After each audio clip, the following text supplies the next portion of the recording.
All right, great. Thanks, Andy. We'll go ahead and get started. We'll call to order this meeting of the Private Forest Accord Advisory Committee, Monday, March 30th.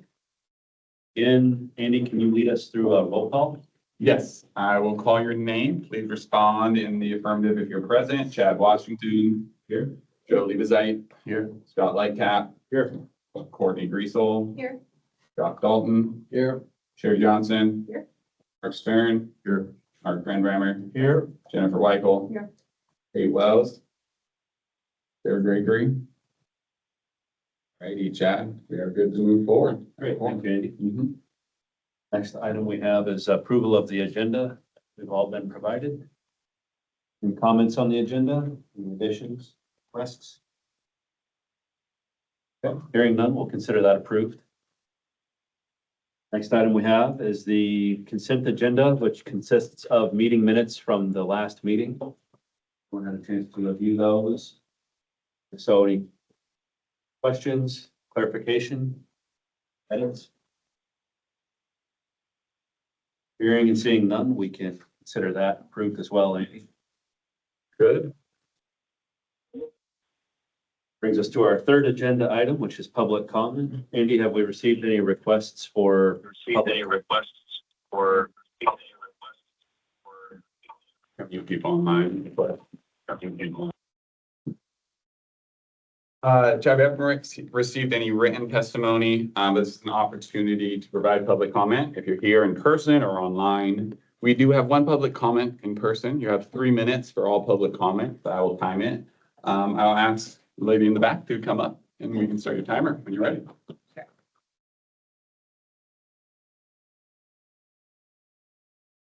I'm fine. Okay. All right, I'm ready. You're good. Good afternoon, everybody. My name is Kelly Beamer. I'm Executive Director of the East Multnomah Soil and Water Conservation District. We were founded in 1950 by a group of agriculture folks in East Multnomah County. And our mission is to help people care for land and water.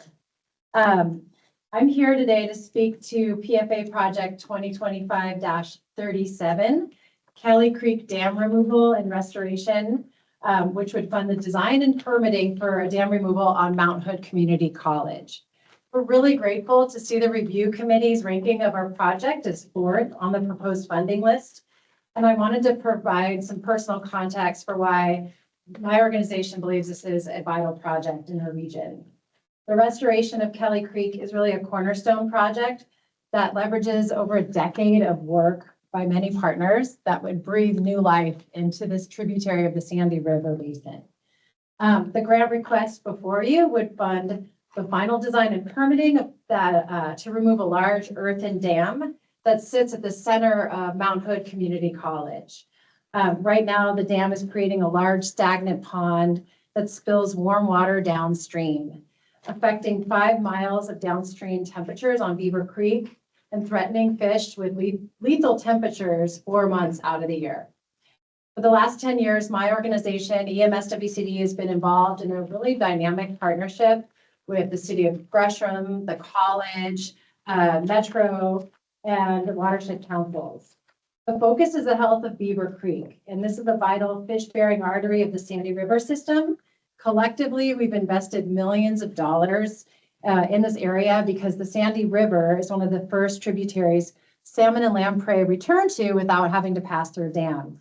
So we look at it as a restoration win that can be multiplied by the opportunity for fish to survive and succeed.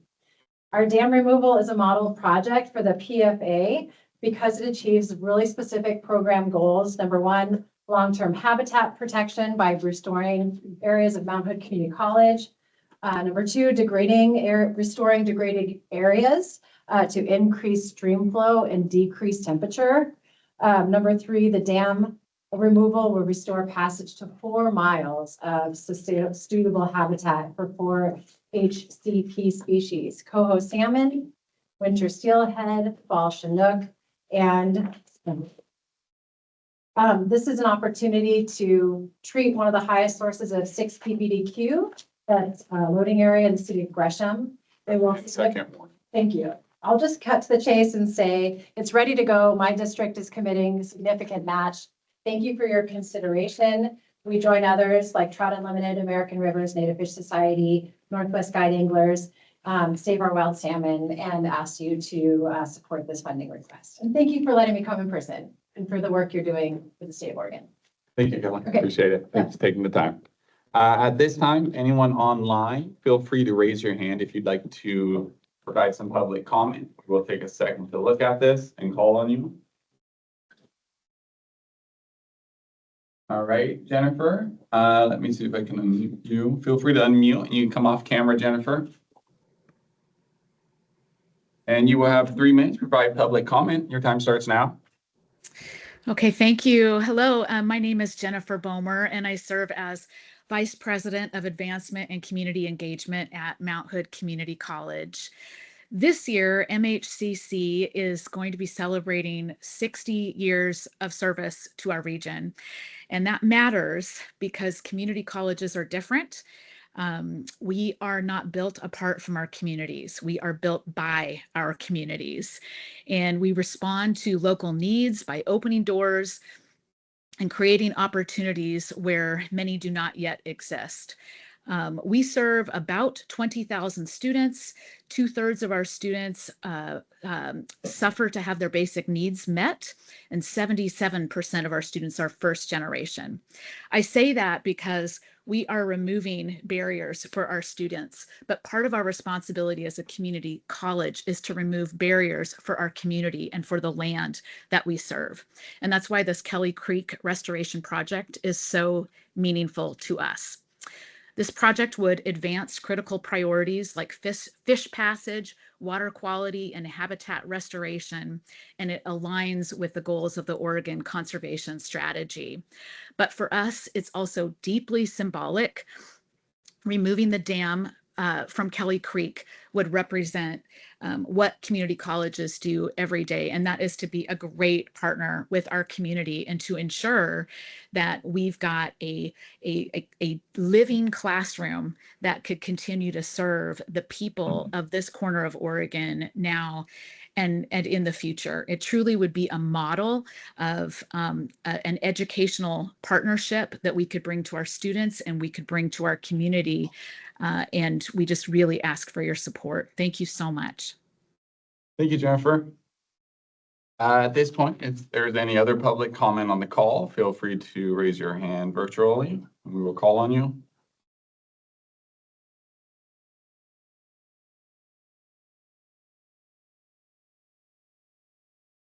Call for additional public comment. Sure. All righty, no more public comment.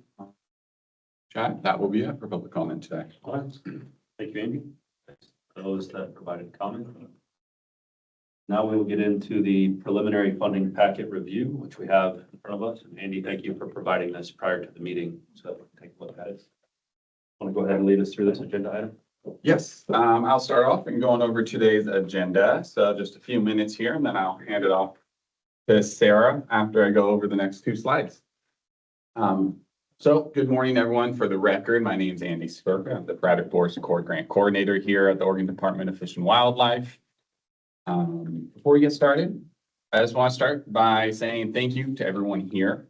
This is a huge team effort, so we really do appreciate all the time and effort it takes to get to this point of the year. The stream bios work so hard, as everyone does, but their work begins pre-review season. It starts oftentimes in spring and summer when they start helping build projects and spreading the word of the grant program. Thanks to all of our federal and state partners that are part of this effort: ODF, OWEB, U.S. Fish and Wildlife, or NOAA. It really is a huge effort to get these reviews up and off the ground from everyone involved. Thanks to Tiffany and Caleb and all of our support staff that happens behind the scenes to get the grant program moving forward. For administration of the grant program, of course, Sarah, also everyone. And of course, another big thank you, of course, to the PFA Advisory Committee, you guys. You not only participate in this review session, but you stay engaged year round to help facilitate the program ensuring that we work to meet legislative intent, and it's been a great partnership for everyone involved. So really, thank you so much.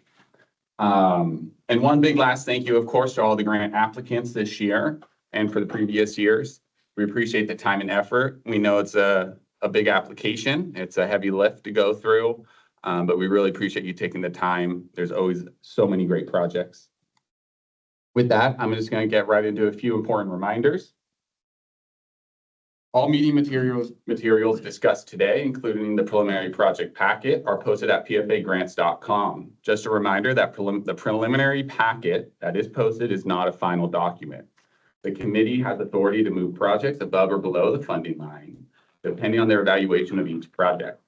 For any applicants watching today, please note that we are not accepting any comments or revisions to your project applications at this time.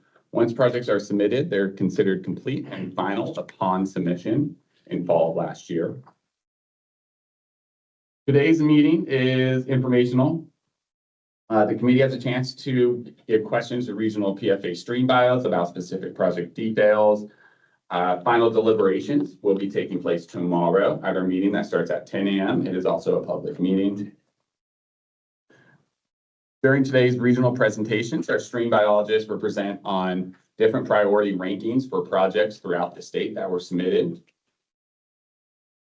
Important to note that these priority rankings reflect how well each project aligned with the PFA grant program's goals and objectives, as well as the priorities of the department. A lower priority ranking does not mean a project has less value. It simply means it may not fully meet the program's goal. All priorities discussed today are based on the initial reviews for each region, which was discussed at previous times. As you can see on screen here for the next 2 days. Oh, I really want to do that one. Oh, thank you, Gary. I appreciate that one. I already went over it. So today we have the staff update right now, regional presentations. We'll move into day 2 tomorrow. That will start at 10. So we can kind of go to the screen here. You guys have seen this. I think this is a 3rd time now, so I won't spend too much time, but for anyone that's new, this is just a review or overcap of the solicitation this year. We had 80 submissions. This is, I believe, our most yet. Total funding request was $39 million. As everyone knows, we drew a line just below $10 million for funding this year. Our average is $493,000. That's reduced in years averages since. And we've had, you can see the change in over the previous year. Don't need to get into too much detail about that again, since I've already talked about it at the last 2 meetings. Before we move into Sarah's update, the committee have any questions for me? No questions. All right, Thanks for the update. Yeah, I'll move over to hand it off to Sarah. Right. Yes, for the folks online, I'll just introduce myself and say hello to everyone here in the room. I'm Sarah Reif. I'm the Habitat Division Administrator here at ODFW and oversee the PFA grant program with Andy. Pleasure to be here. Appreciate everybody's time. Obviously, so much went into reviewing all 80 of these submissions. I appreciate the committee's volunteer service. It sounds like we were doing some quick math over to the side, and if you think about maybe 45 minutes on average to review each of the grants, and then each of you had how many, 26 or so to review, that's a lot of your time. So we're grateful for it, and I'm excited to see what we're able to end up funding this year, and then particular thanks to staff and all the technical reviewers for what is likely more than 45 minutes per application and all the time that went into your review of all of those. I really do appreciate it. So Chad and Mark and Andy asked me to talk with you a little bit about where things stand on budget.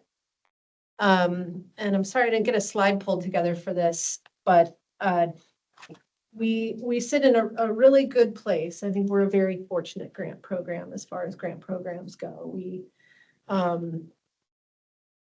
If you look at our current remaining funds that aren't already obligated to grants that were previously awarded, we're sitting at 24.9 million, so almost 25 million bank account. You're about to award 10 million to grants potentially. And so that leaves about 14.9 in the coffers. So remember that legislature permanently allocated 10 million a biennium to the grant program. And remember that we also accrue harvest tax revenue into the program up to 2.5 million a year, but it's not currently accruing at that rate. I think our revenue infusions of harvest tax so far have been about 450,000 in one infusion and about 600,000 in another. So it's not quite at pace of what was originally anticipated, but it's still revenue. And then our funds also sit in an interest-bearing account, which is generating a fair amount of revenue. I don't have that exact number, but probably something around 700,000, I want to say, since the fund began. So, all that to say, if you wanted to consider, I think part of, Chad, what you wanted to think about with the committee is what do future years of solicitations look like? Like what's the dollar amount we might offer in future solicitations?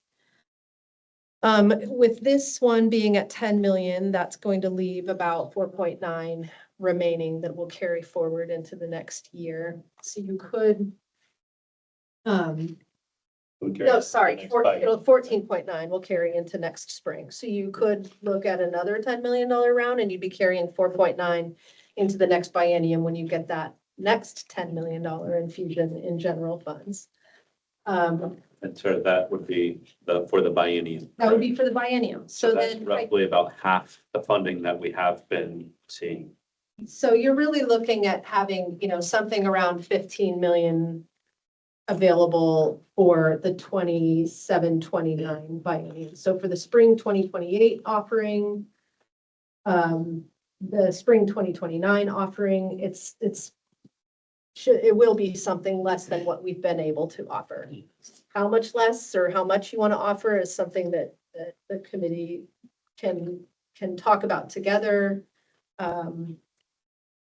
Is it if you went really conservative at 5 million per offering, you don't have to decide this right now. It's just something to be aware of. Then you'd have a fairly substantial carry forward into the next biennium. You could go as high as 6 million or 7 million if you wanted to. If you went as high as 7 million, you probably wouldn't have any carry forward contingency funding available, but you're probably looking at something like 5 or 6 million by your spring 2028 offering. That's great. If that's bottom line is helpful. Yeah, I think it's helpful for us to have that context of how we've been operating, what the next 3 to 4 years look like for the grant program, kind of the different pathways, right? Yep. You laid out a couple good options. I got it. I'm talking to some other people, apparently grant money for projects outside of what we're doing, but similar sorts of things is drying up. And so be expecting that there's not going to be a level of matching funds that we're used to seeing. Yeah, that's helpful. Yeah. Pressure on the match discussion.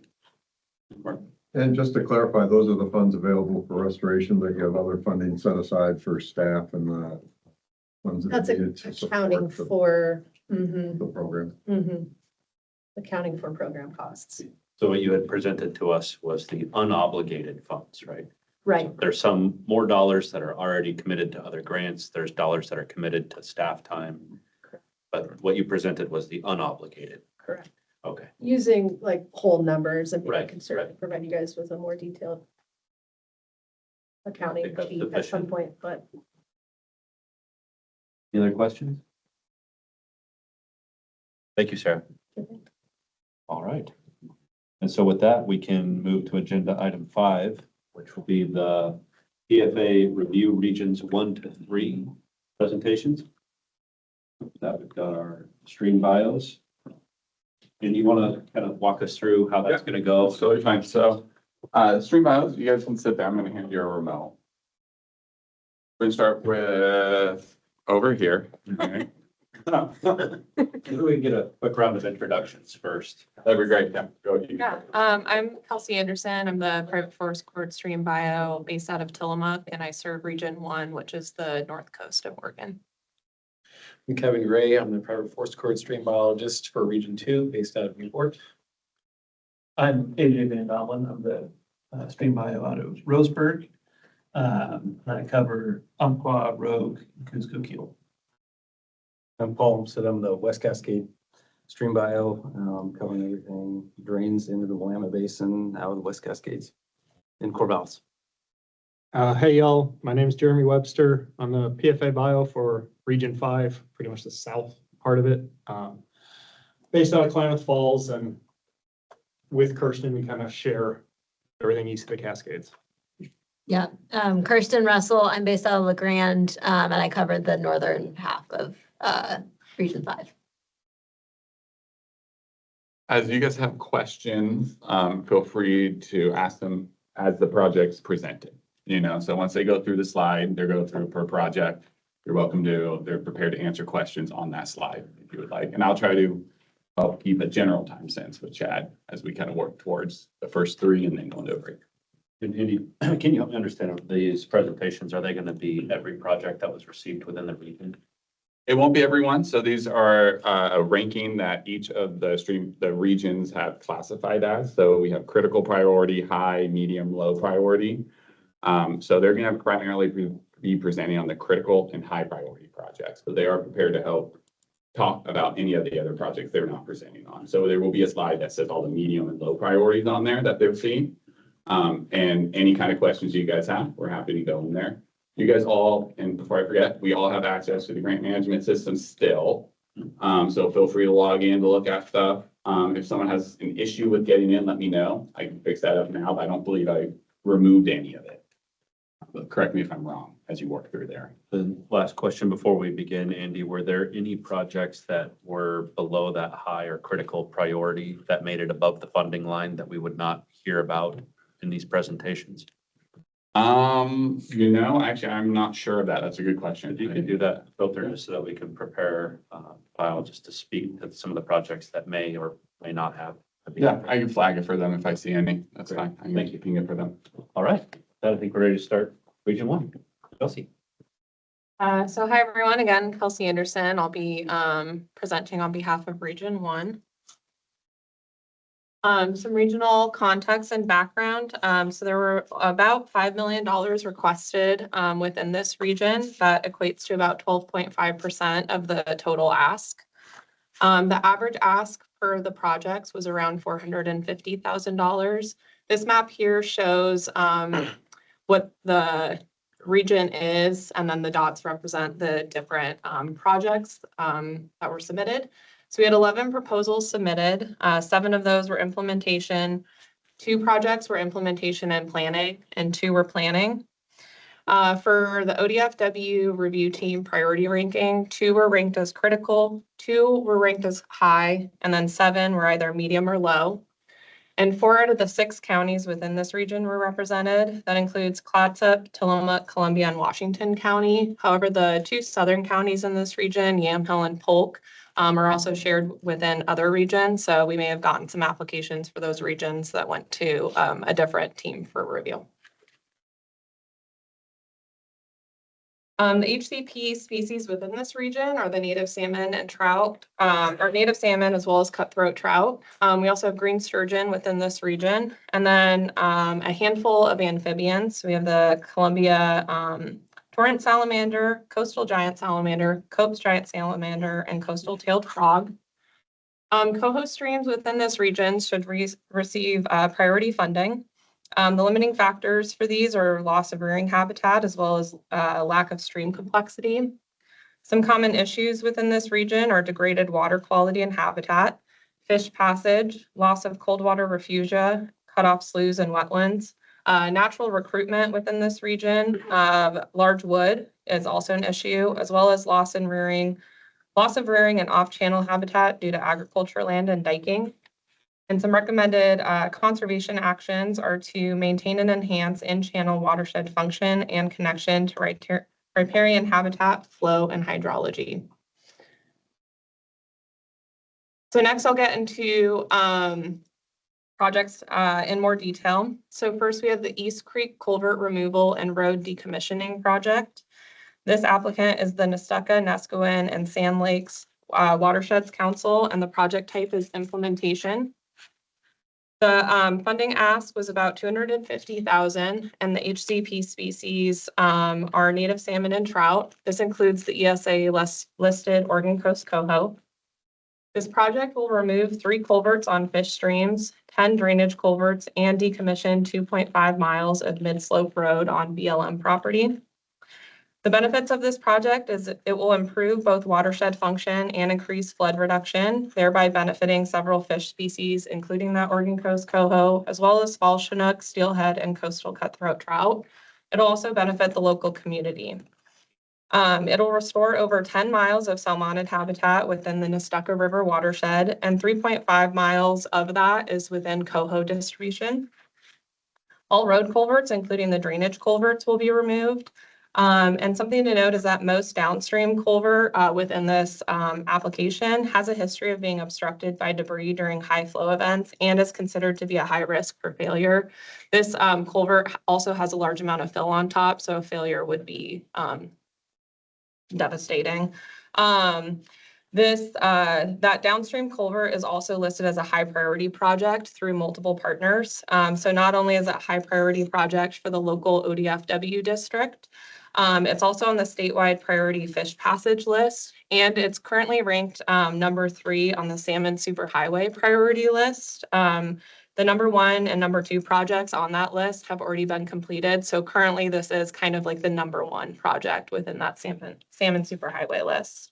And the project team involved within this has a high track record of success and significant experience conducting restoration and fish projects within the watershed. The review team found no concerns with this project and therefore ranked it critical. There's also some urgency surrounding the funding as the secured federal match does have an approaching expiration date.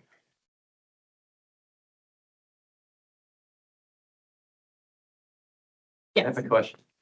Can you just explain a little, what's the salmon superhighway list or?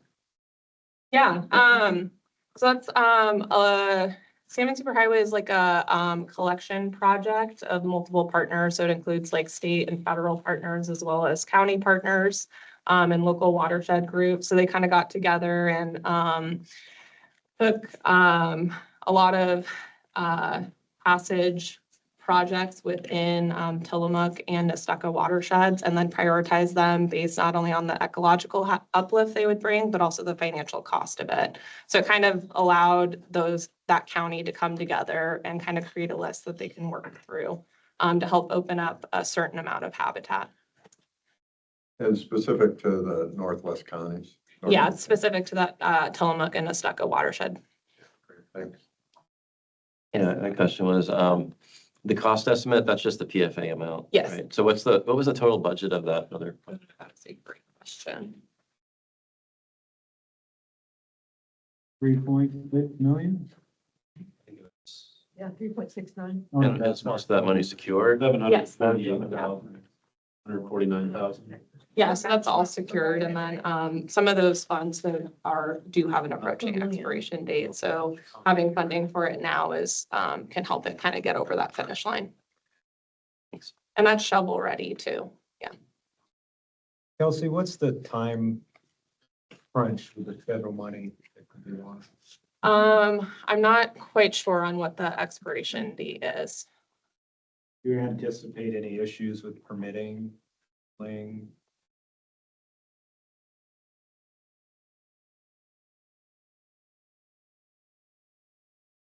Any other questions on this project? Oh, thank you. We grill you on the first one next week. For the other committee members in our packets here, there's a table. And it shows the project request as well as the match. And then in bold, that's the running cumulative total of all the projects in line thus far. So next I'll talk about the Harless Creek Fish Passage Project. This applicant is the Lower Nehalem Watershed Council. This project type is implementation. Funding asked was almost 600,000. And the HCP species are native salmon and trout, including the ESA Oregon Coast coho. This project will provide fish passage to approximately 1.25 miles of quality coho rearing and spawning stream habitat within the Cook Creek watershed. The current undersized pipe is planned to be replaced with a fish passable multi-plate bottomless steel arch culvert. The benefit of this project is, unlike many other fish passage projects, this site is currently a complete barrier. Something to note, coho fry have been observed upstream of the culvert after this winter storm came through and allowed for sediment buildup to take place, and it made the culvert passable. However, another storm came through and re-scoured that out. So right now it's no longer passable. This not only demonstrates the issues with this undersized culvert, but also highlights the potential for upstream coho usage that providing passage could provide. The lowest and currently only accessible reach of Harless Creek is presently used by juvenile coho and Chinook salmon, as well as steelhead and cutthroat trout. That section did contain the highest density of coho recorded within the Nehalem Basin 2018 Rapid Bioassessment and Limiting Factors Analysis. Those were surveys that were done via snorkeling surveys within that watershed. This project also included an addition of large woody debris that'll be placed downstream of the project site and high quality habitat. So that was kind of an added bonus. Some of the concerns is this currently has unsecured match funding. There's an assumption that some of the match for this project will come from OWEB or a future ODFW fish passage grant for successful completion. However, again, it's currently unsecured, so if that funding's not provided, it'll likely delay the project. The ODFW review team ranked this project as critical. Yes. And the arch culvert, is there bedrock? Are you gonna be able to anchor that to bedrock, or is this gonna be on a soil? Ooh, that's a good question. I don't know that off the top of my head. I put one in. Oh, yeah. which I did it on bedrock, and my concern is what you got for a foundation, and how resistant it's gonna be to flood and erosion. If you do an arch culvert, you got a huge investment compared to a regular culvert.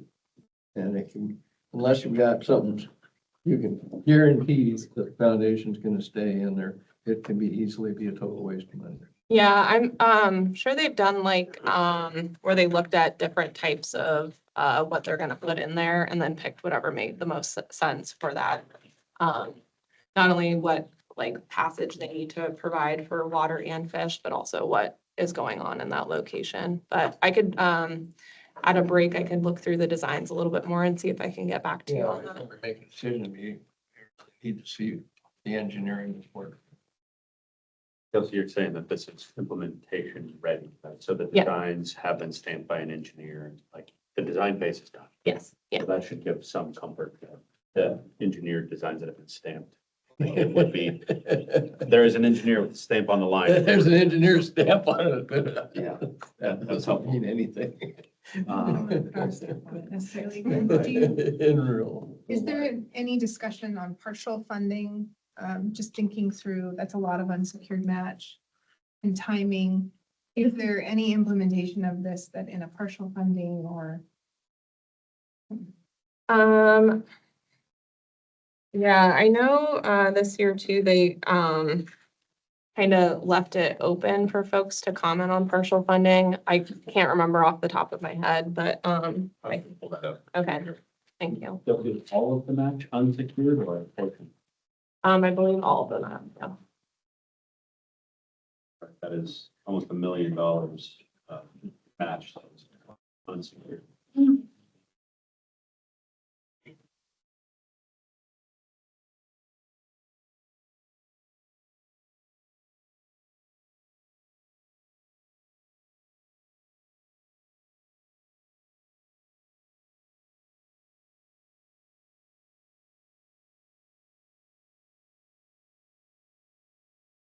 It looks like it does have some match secured from Wild Salmon Center as well as from Oregon Department of Forestry.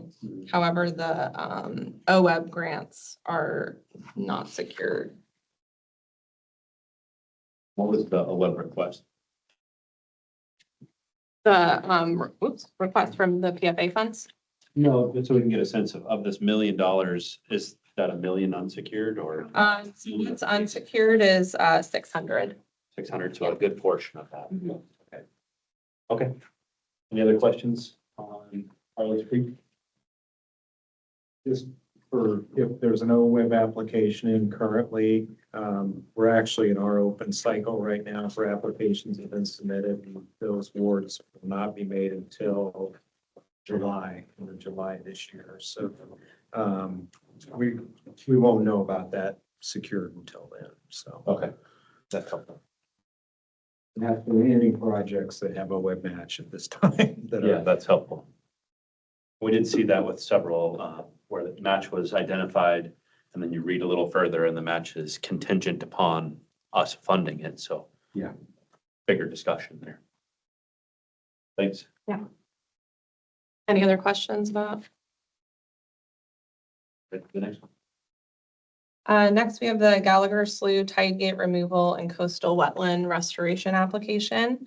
This applicant is the Oregon Department of Fish and Wildlife. Project type is planning with a funding ask of $395,000. The HCP species are native salmon and trout, coastal giant salamander, and coastal tailed frog, as well as the ESA listed Oregon Coast coho. This project is to do the plans for the removal of 5 tide gates, as well as design a new tide gate for Pie Slough and habitat restoration in the wetlands made accessible by the tide gate relocation and upgrades. Currently what's there are these 5 top hinge tide gates, which are very difficult for juvenile salmonids to migrate past, serving as nearly complete barriers to their migration. The design will be for the new tide gate will be a muted tidal regulator or MTR tide gate for Pie Slough. Once hydraulic modeling was completed, it was determined that a tide gate was not necessary on Gallagher Slough as the tidal water would not flood the property on Gallagher. However, a tide gate is necessary on Pie Slough due to there's a wastewater treatment facility. The benefits is it will provide passage of salmonids into a high percentage of the estuarine habitats in the Nehalem River watershed. Successful implementation of this project, along with a future restoration component, would address a big limiting factor for ESA listed Oregon Coast coho and other salmonids, which is floodplain disconnection and fragmented estuarine habitats. The Gallagher and Pie Slough systems contain a high percentage of these important estuary habitats within the Nehalem River watershed that are functionally inaccessible to salmonids at this time. Within the application, it did estimate that 12 miles of spawning and rearing habitat made accessible to salmonids of this project. That seemed to be an overestimate of possible future condition for salmonids as the MOU attached stated 1.26 of coho streams upstream. That does line up with the ODFW distribution layer, that 1.26. However, when you look at the habitat as a total, including cutthroat trout, it added up to about 3 miles. This project also has an opportunity to work with willing landowners in this area that oftentimes can prove challenging, but this project has made significant progress within this effort. And while the PFA ask is for design funding, this project does have secured funds from the DOI Aquatic Ecosystem Restoration Program for the implementation of the project, as well as secured funds from ODOT for the removal of those current tide gates and any associated infrastructure. A concern of this project is success after implementation is really dependent on the water management plan that's being followed. Conceptually, it's a great project if it runs as designed, but there could be concerns that it would be run in a way only to potentially really benefit the landowner. Although it does seem that there are really good relations with the landowner, and once it's designed, it'll probably also include some type of agreement of operation, which would happen through the drainage district. And the ODFW review team ranked this project as high.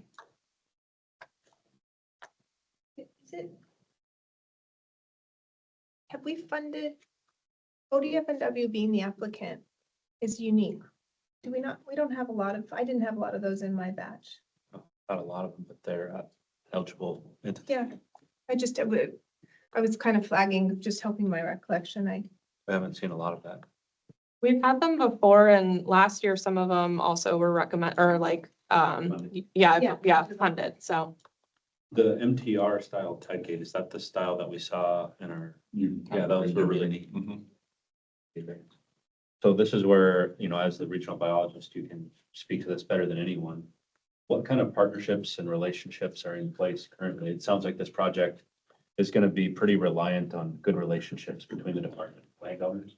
Can you just talk a little bit about the relationships in place? Yeah, there's a lot of project partners within this, so including like the drainage district, the local watershed council, the landowner, ODFW. Yeah, so there is a partnership there trying to kind of find that benefit that's going to benefit fish, but also the landowner, and then also account for that wastewater treatment facility that needs protection up there. That's great. Yeah. And have these groups worked together in the past? Is this the first big effort or like a history of working well together? The partners outside of that landowner have worked together before with this specific landowner. I'm not sure if this is kind of their first time doing it or not, but I mean, in areas too, it's always good to have good partnerships with landowners because then those kind of can evolve over time as you kind of move to different areas. Great. Yeah, it was just really impressive on our field tour to learn about the relationships that were in place, and I think that led to the success of the project. So sounds like they're in place there too. Any other questions? Yes. I saw in the proposal that they talked about the restoration of native vegetation. And it seemed like seems like a much longer period. Whereas they were proposing it happened within a year. Is Mhm. that, did you look at that at all? Is that? I did feel like the planting component was gonna happen prior to the implementation of it. It's a planning project, right? Yes. But it did feel like there was an implementation component that was maybe advanced or on a different timeline. They were talking about the wetland veg will be improved by the replacement of gates and more natural hydrologic regime. Just seems like the follow-up on that was a little quick, but maybe Mm. it can happen quickly down there. I don't know. Yeah, some of that too could be dependent on just kind of allowing those natural processes to take place and then kind of slowly working towards those native plants in that area.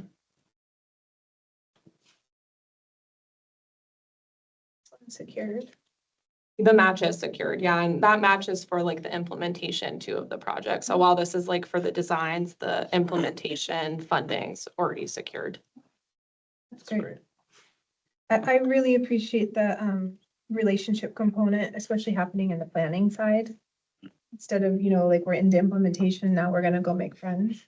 So I appreciate that order on it. Chelsea, are there other ODF and W staff involved, or do you wear one hat and make the proposal and then put the hat the other way? No, actually, for this project, it's our ODFW Fish Passage staff is the folks that are involved with it. And then some of our district staff as well, but I'm kind of the last minute addition into it as the PFA regional biologist. But this project has been kind of evolving since even before I was there. Is this project continuation of several other similar ones, or is this starting a new tide gate replacement? Is that a new thing, or is it a continuation of others that have done? There's been some tide gates within the region, but not with these direct partners. But it's one that's been highlighted as an issue for a while with those ODOT top hinge tide gates. Those are right on 101. We do have several projects very similar to this going on in estuaries up and down the coast. Currently going on. And ones that have been completed that we toured. Yeah, I just wondered if there was anything you learned from this, but apparently there's plenty else going on. Island project. No, these are all pretty well-established methods, right? The MTR tide gates they've been put in place and are working.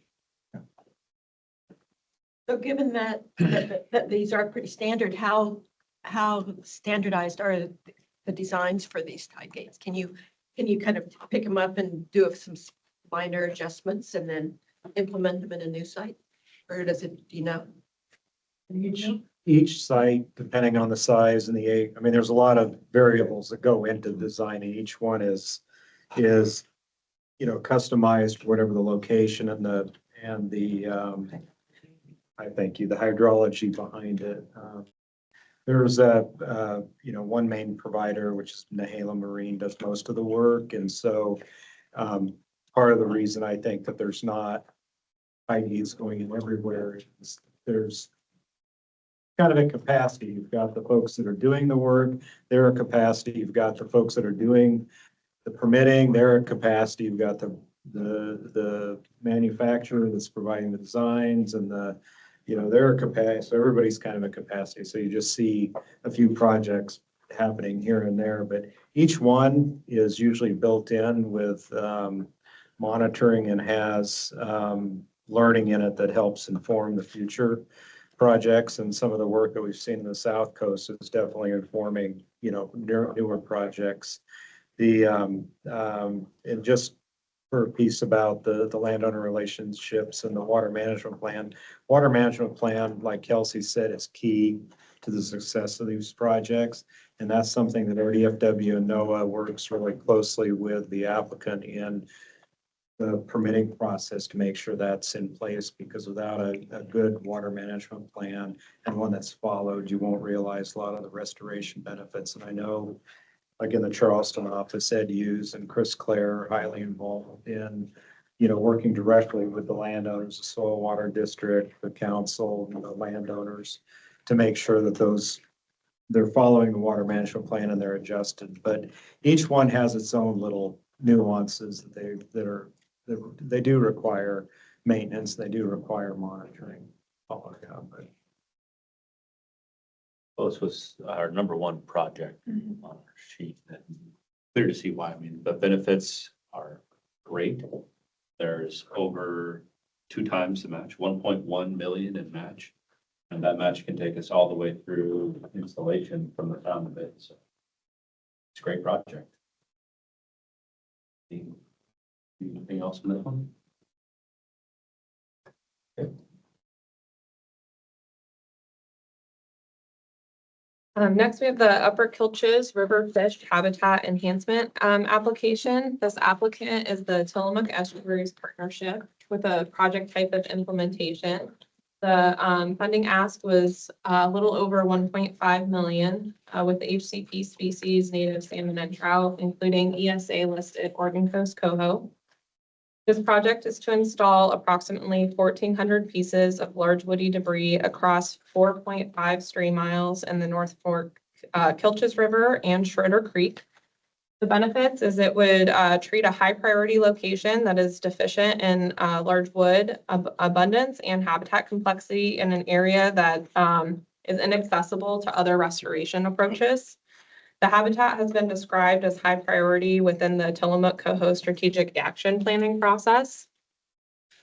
The proposed helicopter project would be the first such project completed on the North Coast in many years. So successful implementation would create momentum for future helicopter projects, which will be necessary to treat high priority locations on the North Coast that have insufficient machine access and/or riparian trees available for felling.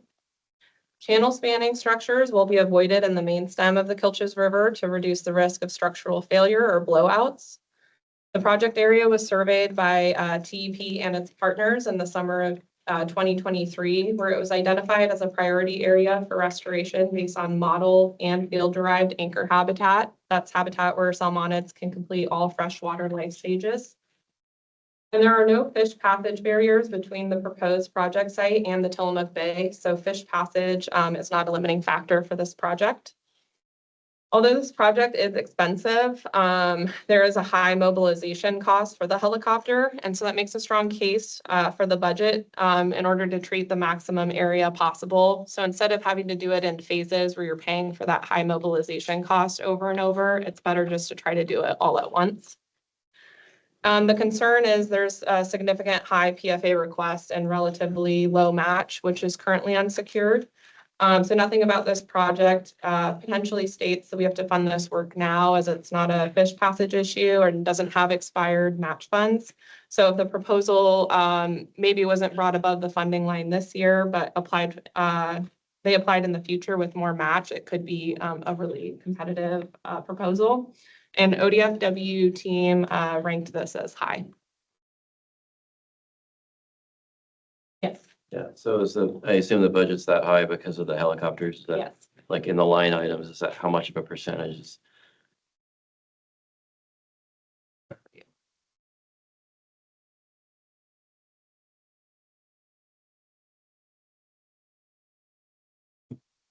And I guess the bigger question, is that a sustainable helicopter use? I mean, I know it's important for remote areas, but a huge proportion of the budget, and if there's gonna be more incentive for helicopter flights, we need a bigger overall budget if we want to fund all the projects in the future, it seems like. So it looks like, the, placement by the helicopter, the contract, is 1.1 million, almost 1.2 million. Yeah, it's, hard too, because we're starting to get, as we're doing more large wood, we're, doing the accessible reaches, but we still have a lot of really high potential sites that now are gonna kind of require some helicopter placement, just because there's not really a different action type we can do. You didn't speak too much to the riparian restoration that was in the proposal. You talked about removing alder, which I had concerns about if temperature is already an issue in their system. Yeah, I think they would kind of do that in areas where that like short-term detriment, because also if you have trees placed over the stream there too, it can still provide some shade protection. And then doing that in areas where it's better to kind of have that long-term gain of getting that riparian back to a more mixed or natural state. And then you can still use some of those alders to help kind of like build upon those placements. Kelsey, this wasn't in my project batch, but I'm curious if you say helicopters required due to the inaccessibility. Did you consider some of the cable yarding systems that can reach out, up to a half mile, sometimes more depending on the line they use? Yeah, some of those cable placements aren't as ideal because you do have to take out a high percentage of the riparian to get the cables in there. And then, yeah, I know they've looked at kind of and determined that this would be the best way to do that. Because we have had some projects happen within my region that are done with cable placement. So it's not like a action that they don't do. It's just this one was determined the way to do it is through helicopter, but then two, trying to get kind of like that maximum benefit for the price tag, because it is high, but it's treating, a fairly large area and with a lot of wood, and then in a time frame that's feasible to do that all in kind of one go.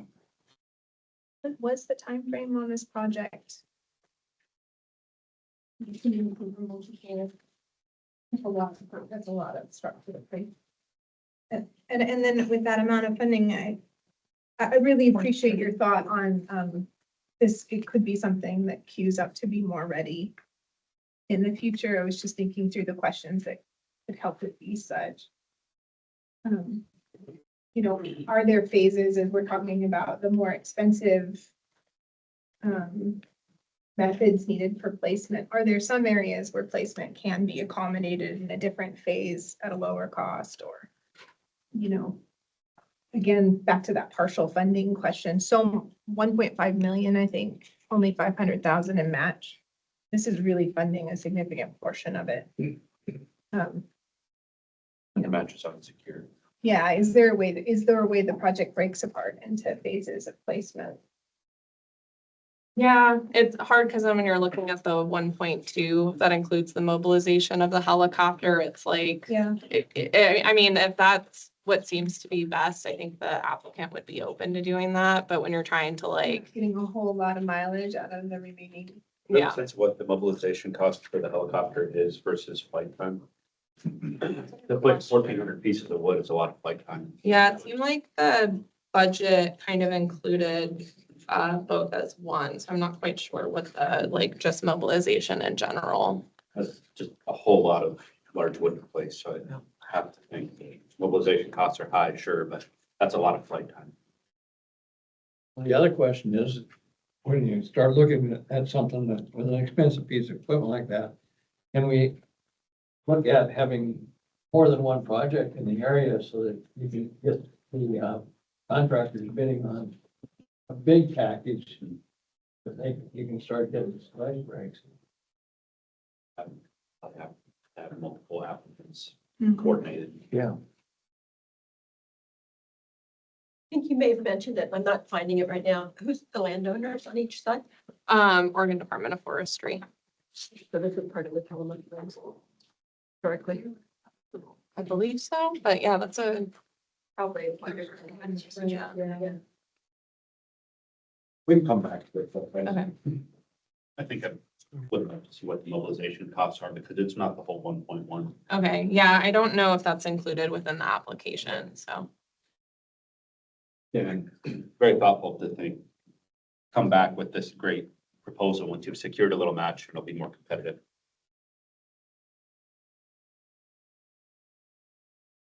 I have a general question, and for you, Kelsey, you're up first, you sort of get all the attention, but it's really for everybody. It's just sort of what thought process goes on and as you distinguish between critical and high. Because obviously at half of the 80 projects were rated critical or high, which, and I found myself struggling to compare them. There was a lot of like B+, A- projects. It was just hard to distinguish sometimes. But I'm just curious if you all can share a little bit when something was critical or high, what did you think about to sort of push them one way or the other? Yeah, I guess within my region, so the, like ODFW, regional review, I tap on, local district biologists or habitat riparian specialists, kind of, I look through the application and see what, expertise do I need for this specific? Do I need a wildlife biologist? Do I need our beaver conservation biologist to help provide comment on something that I may not be as, experienced with. And then when ranking them, part of it is kind of looking at the price tag per the uplift for the project. And two, is it like short-term uplift? Is it long-term uplift? With match provided, security of that, is this a project that we can get to the funding line? Or to the finish line, two, if it's a design funding, is there a pathway then to get it to implementation? Because those blueprints, only mean something until the end. Yeah, so I guess that's what I'm looking at within my area. Yeah, I can add on to that. Similarly, price tag is usually the first thing I look at. Scope and scale of benefits to HCP species. So at what cost are we leveraging how much, quantity and quality of uplift to these species? My mind also always tends to go to ancillary benefits to other important non-HCP, but native species too, if they can be incorporated. And looking at that, treating a watershed scale or ecosystem scale. In the mid-coast, ESA coho are the big driver. So of course, if benefits ESA coho moves the needle on those, that tends to score well in my mind, puts things up there. Match funding is a big one too. So how similar is the match funding versus the OJFW request?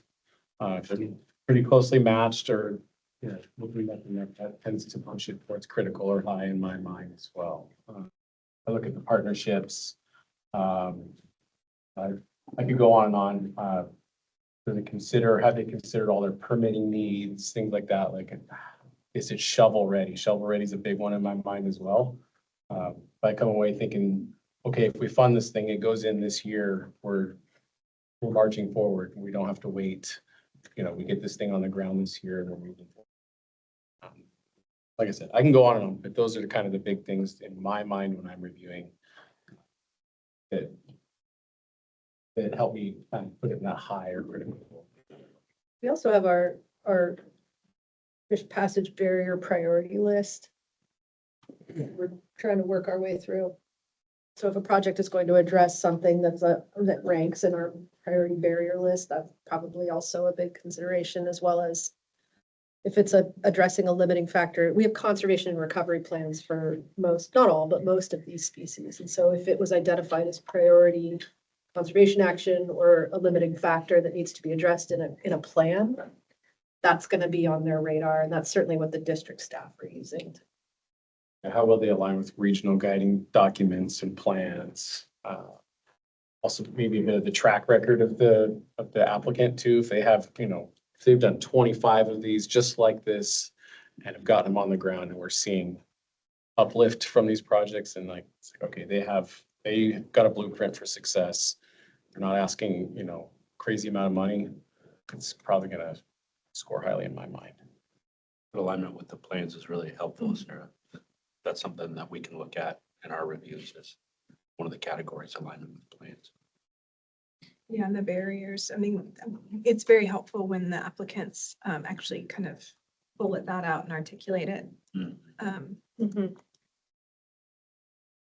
But that's helpful. I don't know if others want to chime in something you haven't heard, but what I really heard that resonated with me was sort of the amount of uplift for the value for the investment of the project. And that I think manifests in a lot of different ways, but that seems like a really good. Yeah, I'd say it is very hard to tease apart that line between critical and high and medium. We get so many good projects, and so we're trying to find little things that this one's going to be better here. It's very hard to come up with that threshold of, where are we actually going to put these? I think we all lean pretty heavily on the local districts that we work with, because they've got, they live and work in that area. They know those things a little bit better than we do. Yeah, the other thing that I think about too, because it's the PFA grant program, like specifically, how does this project fit in with the PFA grant? I listen into all of your guys' meetings and I'm really familiar with obviously what the program and purpose of the grant is. So I do I don't ask the other district bios that I talk to really speak to that. I help put it through that lens as I prepare it for submitting to you guys. But yeah, lean heavily on the district bios to kind of see okay, what things do you know of that are important? And then making sure does this actually align with what this grant program is looking to see benefits for? So I definitely make sure to keep the PFA lens in mind as well.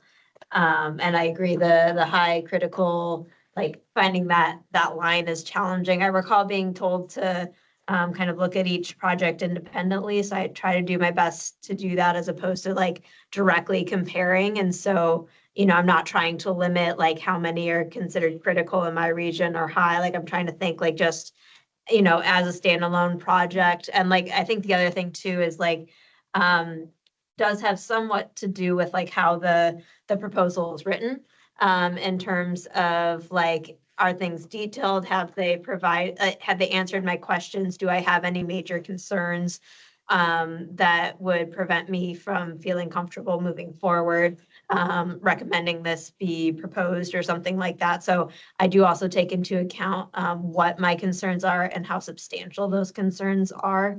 And some of that does come down to if the applicant addressed the prompts well and thoroughly, as well as just some of the technical design behind it. And if they answered some of the questions that I know are, things that can cause problems to be less successful in the future.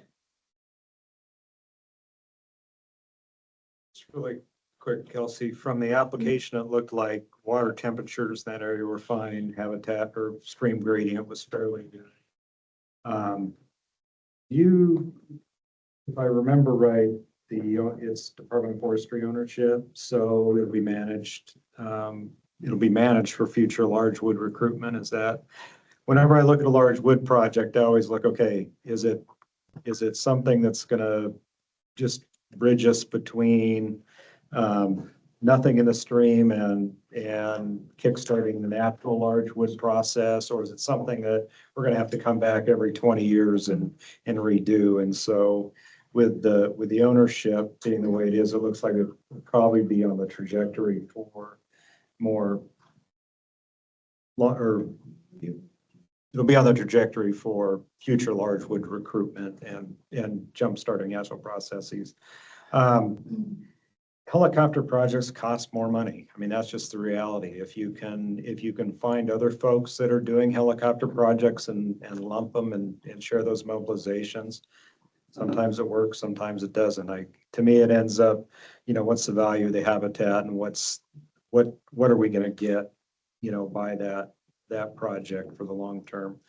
I'm probably fairly risk tolerant for match because in my mind, somebody has to put up money first. And if somebody doesn't take that first step, then nobody will. So at some point, I manage a lot of restoration grants, and fortunately, I don't have to cancel very many. It's very rare that match doesn't end up coming. It happens, but usually folks are able to work that. But at some point, somebody's got to put the first dollar on the table and say, yeah, this is a good project worth doing. So the only thing I'll add is for every implementation project we got before us today and tomorrow, costs are going up. And I mean, the budget that folks built when they put the applications in back last October was best estimate. Stuff has shot up, and that's going to be fuel, pipe, anything that goes into it is now more expensive. So in my mind, when I look at the cost, I think, yeah, there's going to be some project managers that are going to really be sharpening their pencils and figuring out how to find some more money or eke out, stretch a little further. But I think that's every project is going to be facing that. So anyways, thank you, Kelsey. You're first. We did it to you last time. You were first last time. I think Andy should mix it up. You guys should draw straws. Put somebody else on the seat first, but you do a great job. So thank you. Still have more. Heard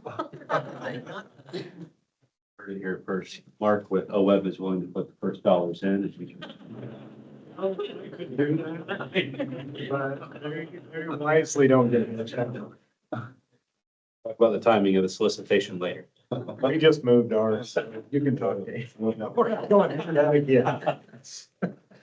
Kelsey, last question Yeah. for this. It's Upper Kilchis, right? So I'm assuming this is happening higher in the watershed.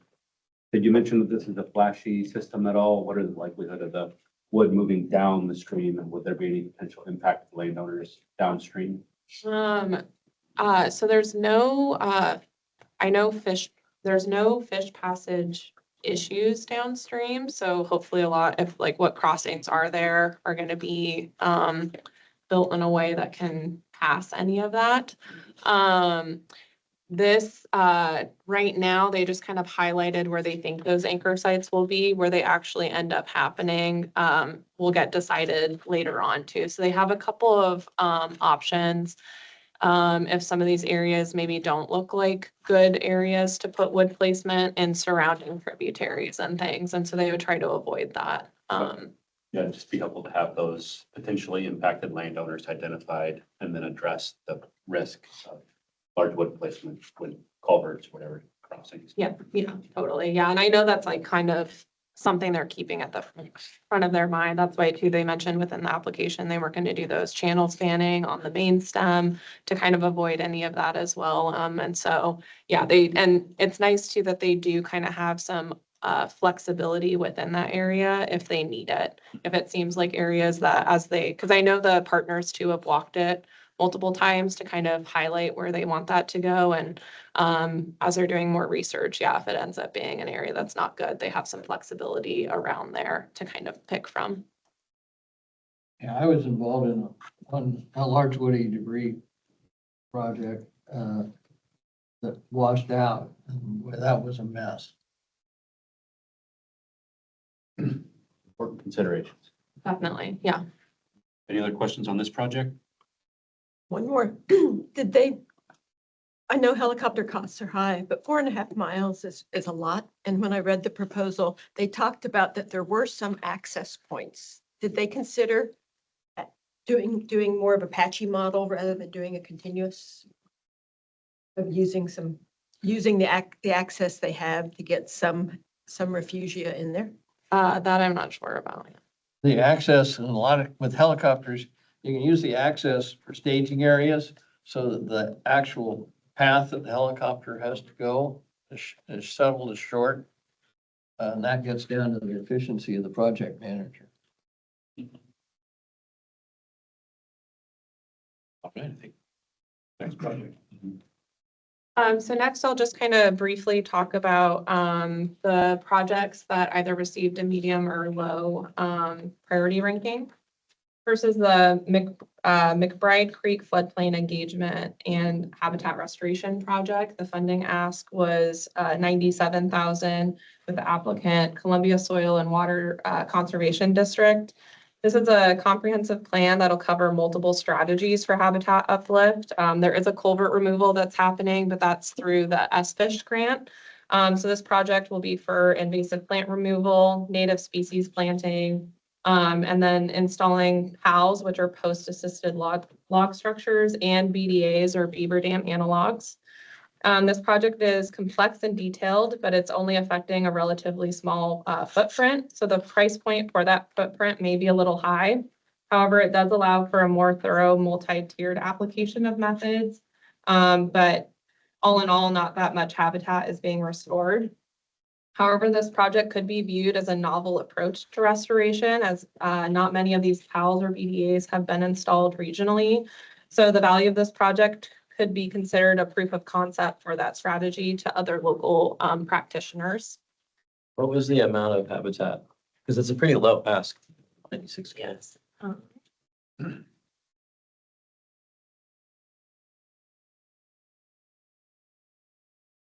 mentioned they're getting culvert replacement funded during SFISH grant. Yes. So it's qualified as a small land. Yes.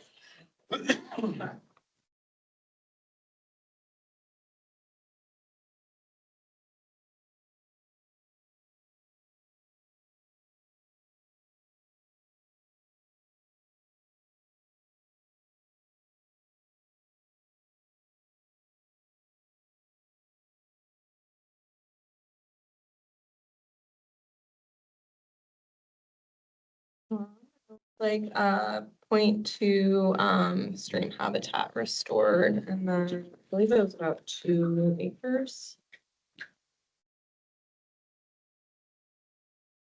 Yeah, a quarter mile of streams and 2 acres, so. Floodplain. Thanks.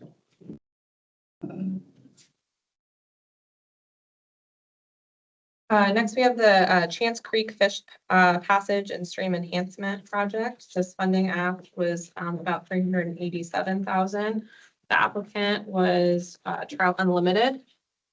This project will remove an undersized barrier on Chance Creek and replace it with a precast concrete culvert appropriately sized for winter storm flows. The creek does have documented salmonid use and about 1.1 miles of salmonid habitat above the culvert. However, the available habitat is highly impacted. There's a county road just upstream that's a partial barrier, along with culverts downstream. So there's limited benefits in the short term, as full access up to the upstream areas would not be gained. And only modest enhancements to the creek are included in the application compared to the significant need for comprehensive restoration and riparian planting. Any questions on? Next, we've got the Clear Creek Anchor Habitat implementation and the Halem Headwaters Plan funding ask of about $424,000. This applicant is the Upper Nehalem Watershed Council, and the project will treat anchor habitat identified in the Nehalem Coho Strategic Action Plan with large woody debris to improve in-stream habitat complexity. The proposal also included a plan to conduct a GIS analysis of anchor habitat restoration potential that'll produce a plan for future work in the Headwaters Nehalem River Huck. Although it was unclear in the application what the need for is of the GIS and analysis of the Upper Nehalem and how that would be different from the Nehalem Strategic Action Plan and other available data. Therefore, perhaps that proposed work would make more sense being done as a separate PFA application with significantly more details about the effort and results to be produced. But as presented, the aspect of the proposed project lacks sufficient detail and justification of PFA funding. We've got Question. Do we have all of the bios ready to present on medium and low priority if they're below?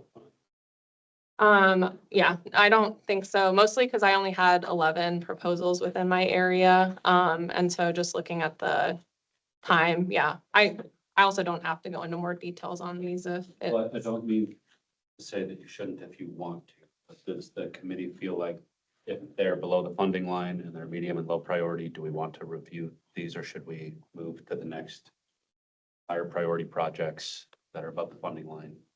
Like moving to it, although if staff can put this slide up, it might be that a committee member, if there's one that you want to flag and bring it up, we could. Yeah. But otherwise move. okay, Okay. Yeah. Yeah, not to cut you off, but no, that's fine. very- Yeah. figured you wouldn't mind. And Andy, if there are any other, I think you were checking on medium or low priority projects Yeah, that I were do. below. Can you help us flag those as they come?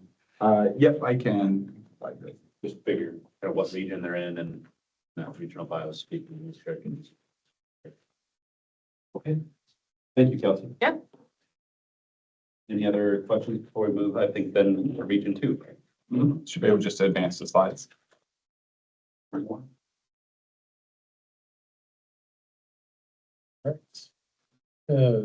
Once again, Kevin Gray, presenting for Region 2.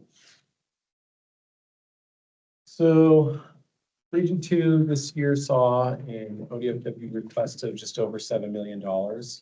An additional 2.1 plus million in match funding. Looking at the Region 2 map, you'll see there was 10 proposals submitted, 6 implementation, 1 implementation and planning, 3 research and monitoring projects. Their priorities were ranked as 2 critical, 5 high, 2 medium, 1 low, and 3 counties represented in Region 2, Lincoln, Lane, and Polk County. HCP species in the region include native salmon and trout. We have green sturgeon, coastal giant salamanders, Columbia torrent salamander, purple-tailed frog. In the mid-coast region, ESA co-streams receive priority funding. Common issues seen here include degraded habitat due to agriculture, past forest practices, roads, crossings. We see high water temperatures, declining anadromous populations, ongoing effects of climate change, and effects to in-stream physical habitat, i.e. gravels, large woody debris, connectivity, and water quality being primary limiting factors. Our first project here is the Depot Creek Watershed Enhancement Project Phase 1. The applicant is the Oregon Wildlife Foundation. Project type is for implementation, and they asked 154,000 and change from ODFW, which included 127,000 and change in match funds. HCP species related to this project include coastal giant salamander, coastal tail frog, and native salmon and trout. The project restores 20 acres of wetland area and 2.5 miles of in-stream habitat in the Yaquina River Basin. Benefits include reducing invasive plant cover, establishes native riparian and floodplain vegetation, and constructs in-stream large wood structures. Project also increases habitat structure, complexity, and cover in essential salmon habitat for ESA-listed coho and other native salmonids. The project provides refugia and breeding habitat for HCP amphibians.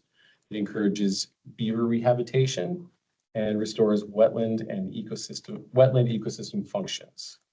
Some more benefits noted with this project include reduces threats and provides uplift to multiple HCP species, ancillary benefits to other species such as bats, common nighthawk, olive-sided flycatcher, beavers, Roosevelt elk, and black-tailed deer.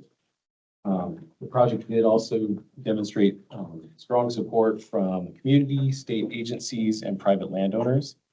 The project also already accounted for all permit needs and requirements. And looking at the match funding, all but 7,500 from OWF, Oregon Wildlife Foundation, was secured. So the PFA priority ranking for this project is critical.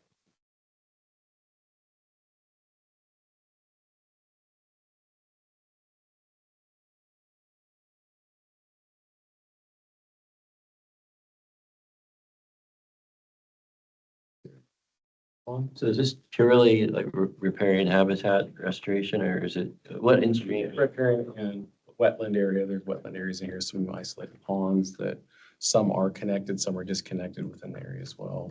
It includes some replacing, reintroducing native species, plant species, and removal of invasives. This one where they're gonna take the bulldozer and scrape off the top, like 1 inch of. I do believe topsoil. that's in the plan to scrape that top, a lot of that reed canary grass and then replant with natives. So not much like changing of the channels or anything No, like just that? placing some structures. The maps are kind of small, but you can kind of see some structures points there on the map. There has been some past LWD placement in this area as well, but I think it's well over 30 years ago. So it's in the 90s, placements were sparse and largely, not, it wasn't a lot. They weren't putting a lot of sticks in. They were insufficient, so they didn't last long. What made this one critical versus high? I like it. Again, it goes beyond just treating, a small aquatic system. It treats a stream. It treats wetland area, forest habitats.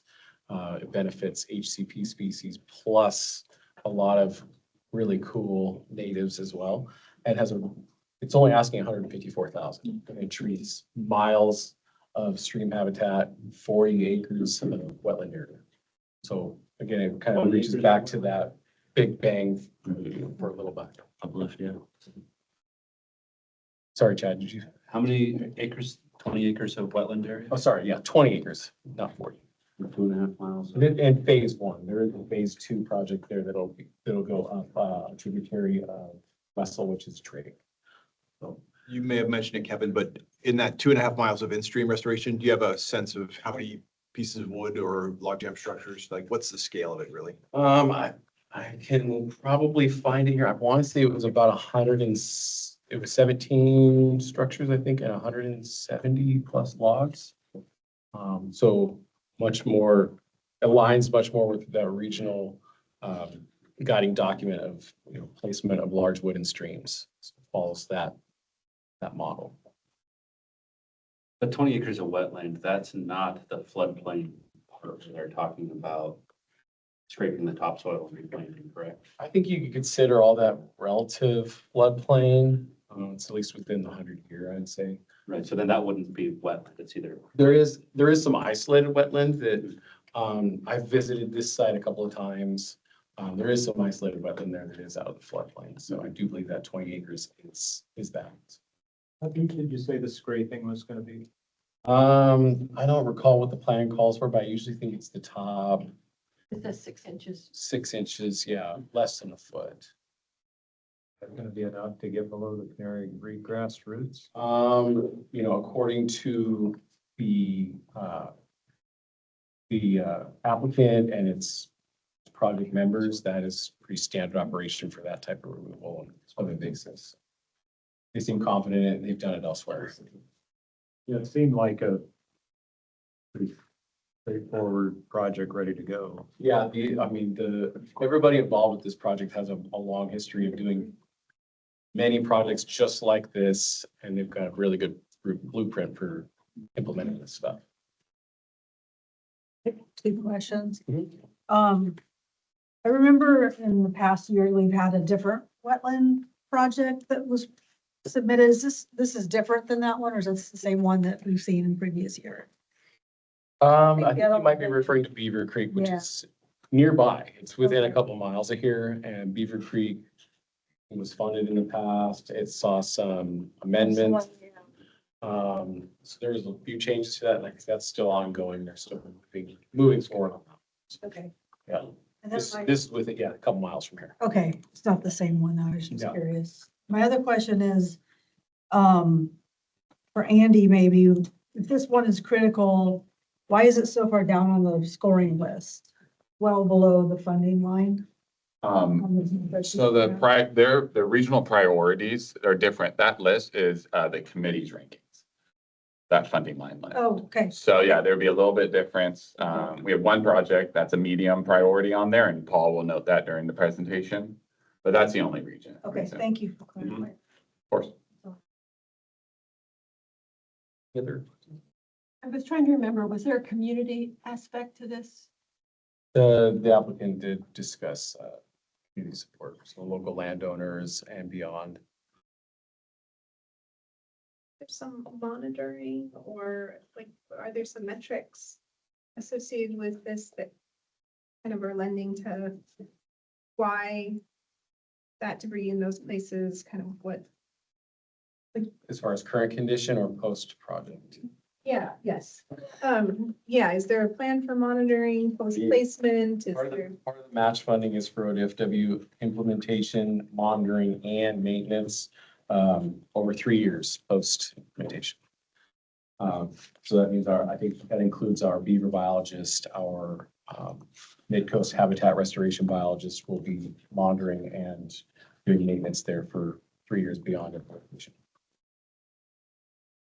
Is this a real floodplain or just relatively level ground that's above the normal flooding, seasonal flooding? Well, I think common in most of the coastal streams is streams have become incised. So I think this is true historical floodplain here. It may not quite look like it in person, but it is. And this project aims to bring it back to interact with that floodplain. Yeah, and the This past, is really low in the. geologically, the flats around the streams come and go. Something plugs it up and they back up and it silts in and then eventually that deteriorates and then it's left perched in the, so simply because it's flat next to the stream doesn't mean that it's automatically a candidate. Any other questions on this one? We can flag it for discussion or.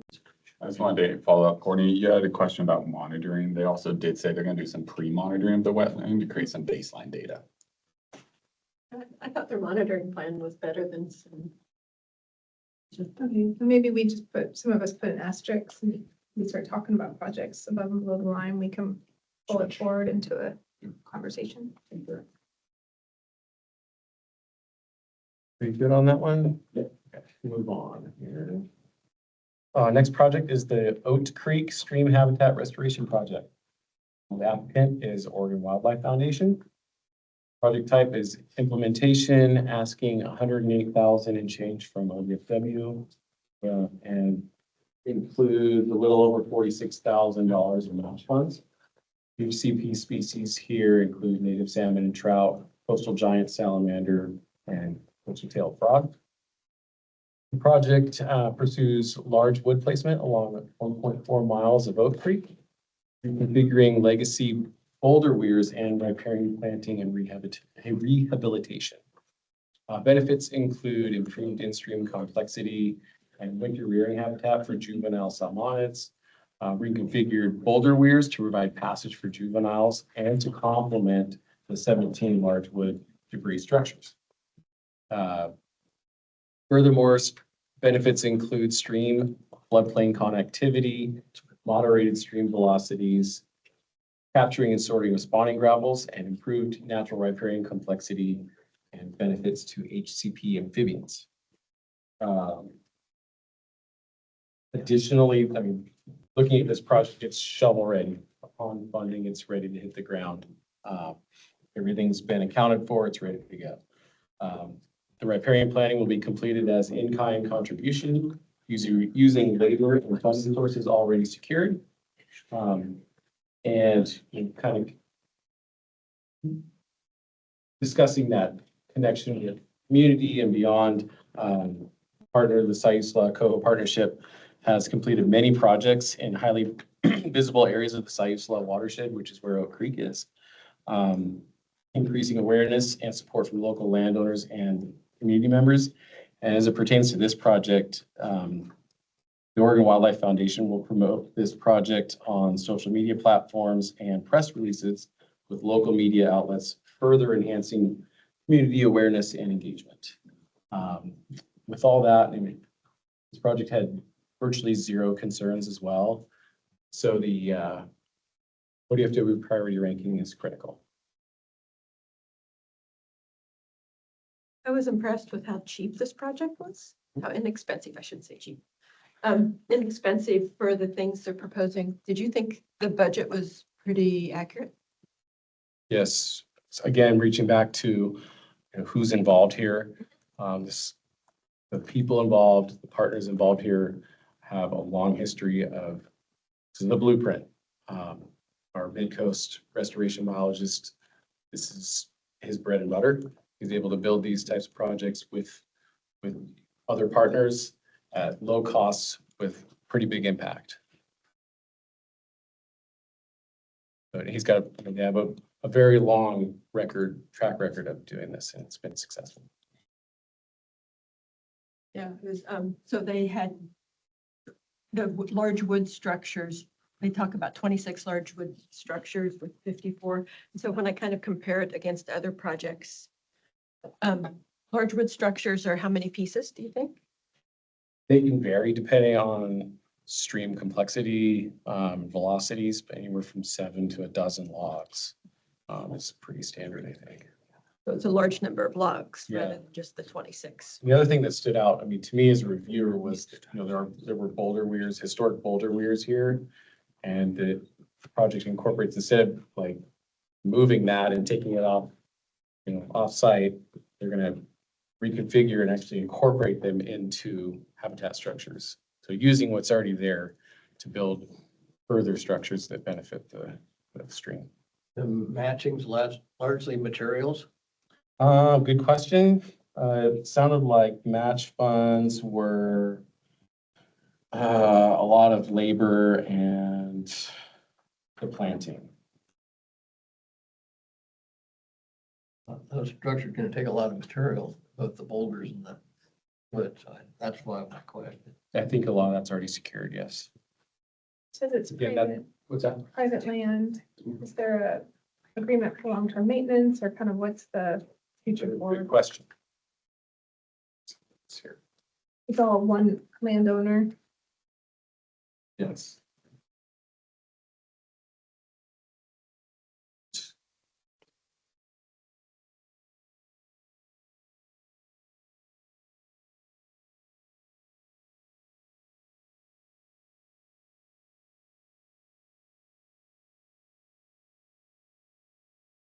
We assume the private landowner is gonna manage it in perpetuity. Yes. Lawn Tree Farm managed by Roseburg.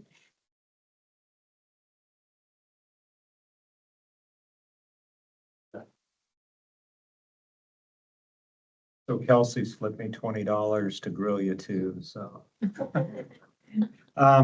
Just with another one that I know is below the funding line. Well, that's probably why there's more questions. Yeah. At least in my mind, because it's another one that I thought was pretty interesting and straightforward, but the older boulder weirs that were there, were those just like spanning boulder weirs to trap spawning gravel? Is that was they were in, or I think drain the back- stream, or? I think back when they put those in, the idea was to try to slow velocities, capture some gravels, maybe create pool habitats, things like that. But I think as history has served, they didn't always serve their purpose. So you're looking more now to recreate winter rearing habitat.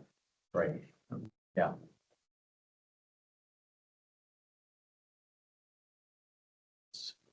It mentioned some, kind of a pond that's a dead end structure.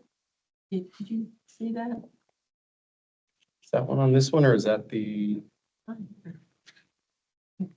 I think there was a dead end pond in Depot project that was listed. There's an isolated pond there that's not connected. I don't recall it in this project. It could have been there. Well, I've been a little highlight on it, but maybe we come back to it. This one's just below the current funding line. Barely. Really close. Yeah. And depending on three that are below it. 110,000.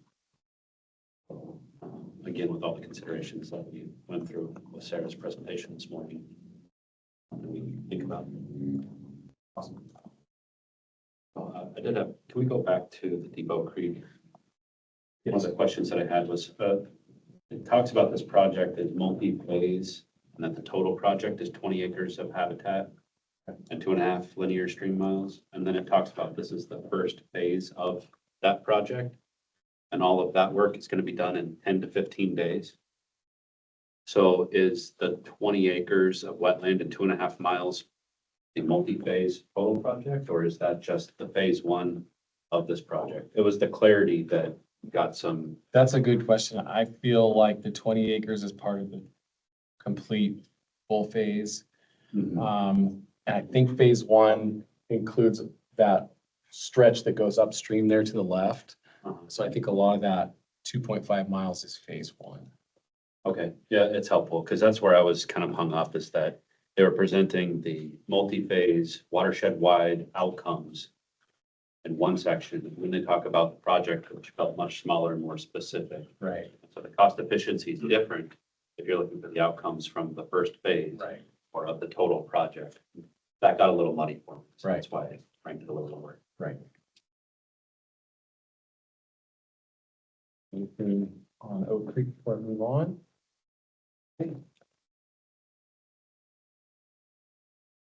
All right, next project is the Cedar Creek, Mill Creek riparian enhancement. This project comes from the Greater Yamhill Watershed Council for implementation, asking 165,000 and change from ODFW.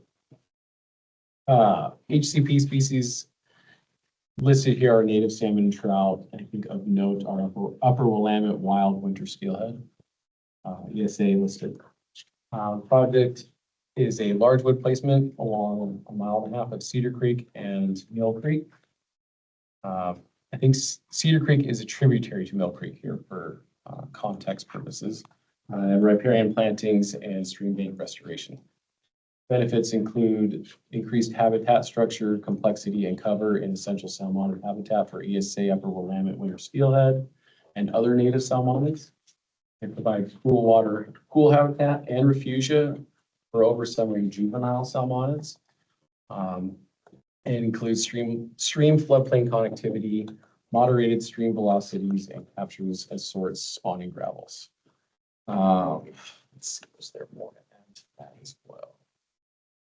Yes, so kind of going along with more on the benefits line of things, the project also includes the Upper Willamette River Conservation and Recovery Plan for Chinook, salmon, and steelhead by benefiting west side tributary habitat for winter steelhead that can serve as a boost for overall recovery for Upper Willamette winter steelhead. The plan also recommends physical habitat restoration to benefit Pacific lamprey populations. It improves water quality through riparian vegetation that shades direct sunlight that can warm the water, stabilizes the input of fine sediments, and filters out pollutants from terrestrial sources. ODFW has been in support of this project and has been in planning for several years. Let's see. City of Willamina has contributed $10,000 in cash for support.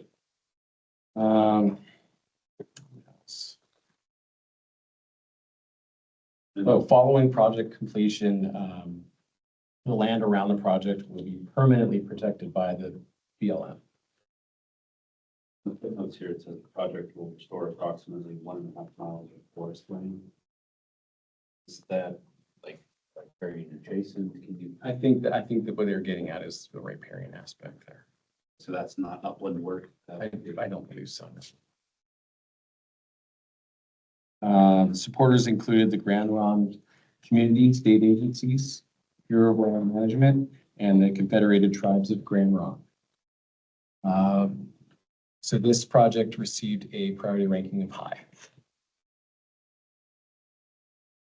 Given on the maps for this, it looked like it was really small sections of restoration scattered. And do you know if there was an attempt to contact the landowners in between to try to form a more cohesive project in that area? That's a good question. I don't know if that was done by the applicant or not. Given that, can you address, is the aspect on that, is this, Mill Creek runs north-south, and Cedar Creek with tributary, is it on the west side or the east side of Mill Creek? East. East, and they, okay. And, so it's that ridge to the south of it, rises steeply, right? Pretty steep habit. Yeah, pretty steep in there. I've been in there. So, your vegetation, and get your most bang from the south side. It's steep and all I'd have to look at it closely to see whether it's supported, because the practicalities. Getting something that's gonna stay, it's gonna provide the shade. Yeah. It is a pretty interesting system. It's pretty steep land on both sides, actually. How big is that stream? That looks rather, It's large. oh, is it? Okay. Yeah, it pushes a lot of water out of there at times through the winter. They mentioned the possibility of some barriers to steelhead here, but I've spent enough time there where I looked at those supposed or assumed barriers, and I don't believe they're barriers to steelhead. There's also been unconfirmed or undocumented visual reports of steelhead above the two barriers that the project or the applicant mentioned. So I think it's something, much to my surprise, should have been cleared up, whether or not it's barrier to anatomy there. I have, like I said, I've been there, I've been to that top right photo, I've been there, and that is probably the most extreme of what was a potential barrier, and I still think steelhead can happen. Which city did you say had committed funds? Little minor. And the gradient on that could be fairly steep, Just the barrier on the stream itself. the stream itself. No, it's actually pretty reasonable. It's classic steelhead looking habitat, if you ask me. I wouldn't even be surprised if not far downstream of here, there's park and a public park, and that area, I wouldn't be surprised if there was, not native there, but it's classic coho type habitat, so it's not very steep. So you get well above these sites, and then it starts to reach up into the foothills. But the stream gravels there, I see there's just high likelihood of grabbing the right benefits that the applicant, I think, expecting to grab.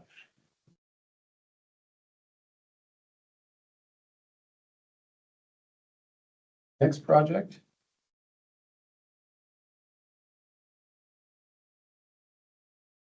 Steck.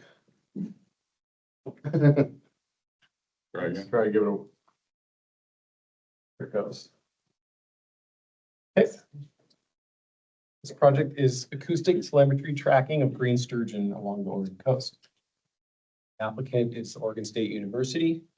Project is for research and monitoring, asking $306,000 from ODFW with an additional $221,000 in change in match funds. HCP species are green sturgeon and native salmon and trout.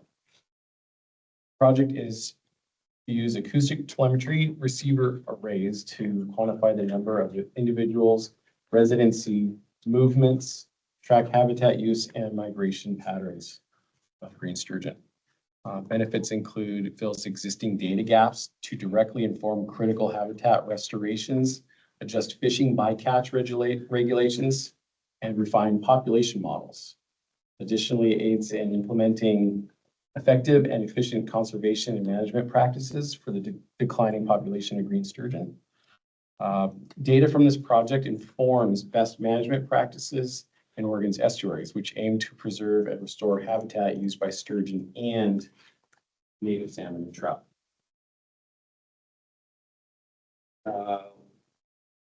Furthermore, looking at match funding secured through ODFW and the Big Fish Laboratory for acoustic receivers, staff time, and undergrad time on the project. There is unsecured match for an undergrad student time, which to the total of $77,000 and stipend match. But the applicant mentioned if not secured, the student will seek out independent funding.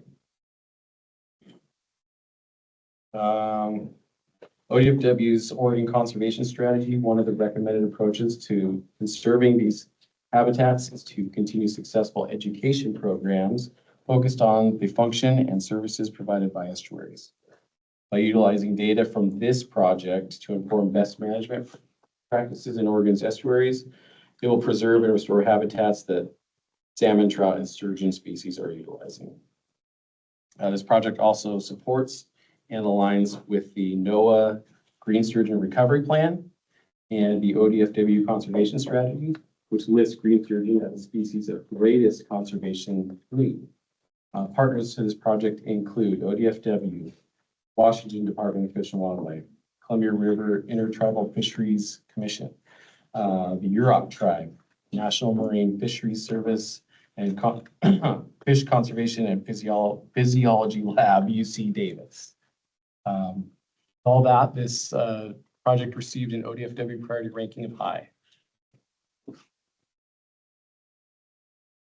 Yeah, just, can you dig in a little bit more what gaps it would fill? Because I think there's been other telemetry studies of green sturgeon before, if I'm not. I believe those have been more, I think, from what I gathered from that was more like the northern residents. This fills in more of the coastwide and missing data gaps of these southern resident greens, I believe. So the applicants did a good job of justifying Yeah, more of 500 grand of telemetry right. for the species. Okay. Well, like with the nexus to directly informing best management practices, this would probably be better suited for the adaptive management and the IRST funding. Right. Because it is hoping to inform management decisions. And as we've discussed as a committee in the past, some of the research with intention to lead to management implications should be better housed at the adaptive management program and the IRST. So that's why it didn't score as high for me. It felt like a better fit for other grant. I have a question about that though, because is that talking management, forest management or management, fish management? I would assume if we're talking about best management practices, that it would be something to do with forest management. Okay. If the purpose is to offset the impact of forest practices. Yeah, so I don't see any reality where AMC or IRST would pick up a project like this. Maybe it's not a Because good fit it's, for if either. they're not program. looking, if it's looking inland beyond the estuary, maybe. But I just, yeah, I mean, they're gonna be very focused on looking at, research projects and status and trend monitoring specific to the biological goals and objectives of the HCP. Right. Which are all very focused on forest management. Right, and the impacts to the covered species. Yeah. So this was a covered species. green No, sturgeon. I know, no, I got it, but this seems like it's more getting at some basic science about where this fish really occurs on the landscape. Maybe the IRST isn't the right place for it, I don't think it would be. but I don't think that necessarily means that this is. Sure, that's a fair statement. That's why I it's what- personally liked this project because this is one species that, There's just not very much information on it. I know this group doesn't fund a lot of research, monitoring type stuff, but this was one that sort of just piqued my interest. Yeah, as far as best management practices that it could inform, would not be forestry related, but a lot of the dredging activity that goes on in our estuaries could definitely be informed. I do think they mentioned that in their proposal too. Yeah, and from a reviewer standpoint, it's getting to the green sturgeon thing, we just don't see Yeah. much emphasis on that species, yet it is an HCP species.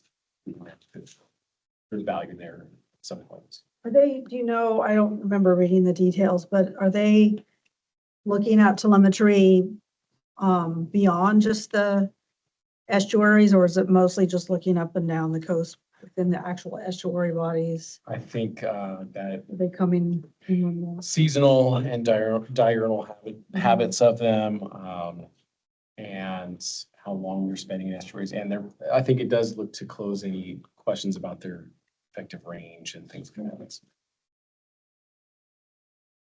You know, when I look back at our application, I think in the beginning, they classify the projects into one of three categories. And the first one, I think, is research and monitoring. So, and it's sort of a question, but those kinds of projects, I believe, would be eligible. They're called out as being invited to participate here. In the past, most of the research and monitoring has been associated with some type of project, right? We haven't had many monitoring projects funded that weren't monitoring that project. It wasn't monitoring in and of itself is the project, at least so far.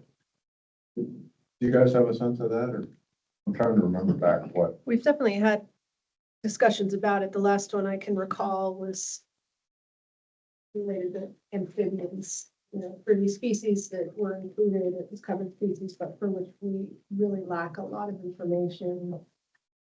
I think the conversation was, you know, step one is understanding where they are and what the threats are and what the needs are. And until you have that, you can't really design your restoration. But I think the committee also talked about favoring projects where it was a combo of action and research. The only research that I recall funding was in the very first round, and it was to do with the XY or XX chromosomes, like brook trout. Trying to like sterilize brook trout, right? Yeah. And at that point, I think we funded it, but we did have a whole discussion around this is starting to feel like it's getting outside the scope of what we're focusing more on, which is on the ground, direct uplift sort of deals.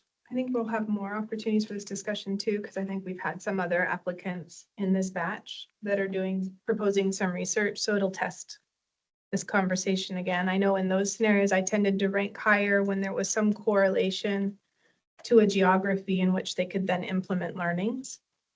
And this, I'm not quite catching that. And this one, something that did stand out to me in this one is how many partners from other states are, and it made me wonder about the match.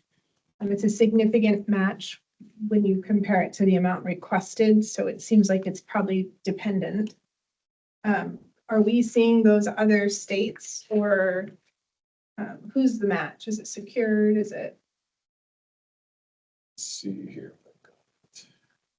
Trying to recall. I think all but the graduate student time was secured. As far as from who elsewhere, I don't know that the applicant actually listed that.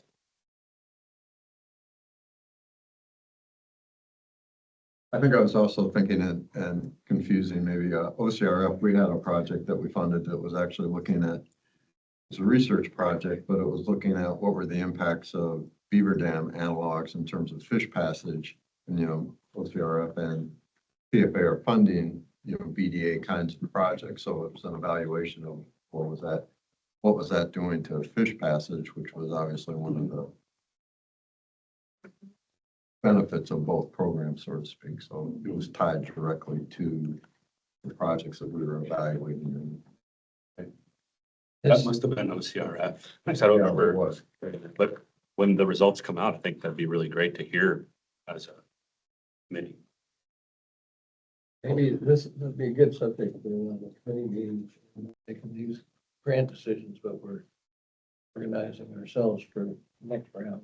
Certainly, yeah, we'll have several things to discuss on the next solicitation. Yeah, I think we're definitely going to have it on the agenda. Yeah, one of them, biologists had mentioned that there were different maybe different core priorities. And that there may be more than the ones that we were ranking. The list of 5 or so that was on our ranking of, or 6, restoring, habitat enhancement, translocating. That's straight out of the statute.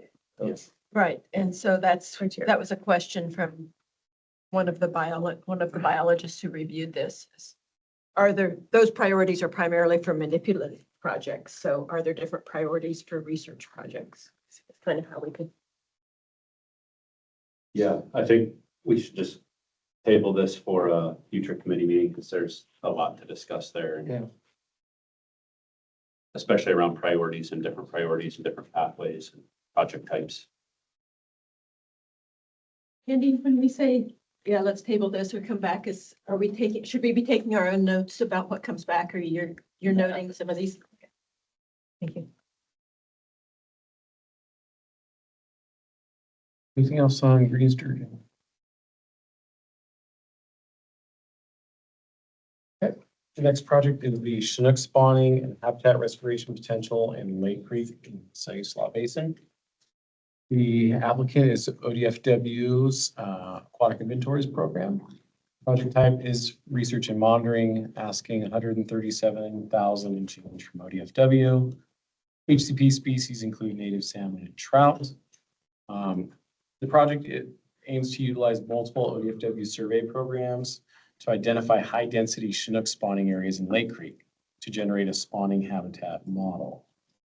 Benefits include the use of basin-wide data to generate a model to estimate potential capacity the habitat has to support spawning Chinook. It locates areas of high intrinsic value for restoration treatment across the Siuslaw Basin and produces a roadmap for community partners to identify locations and habitat features to increase spawning capacity in areas of greatest need, and produces a methods guide for monitoring key habitat metrics. Additionally, funds will be used to coordinate research to identify areas of highest spawner density and inventory features.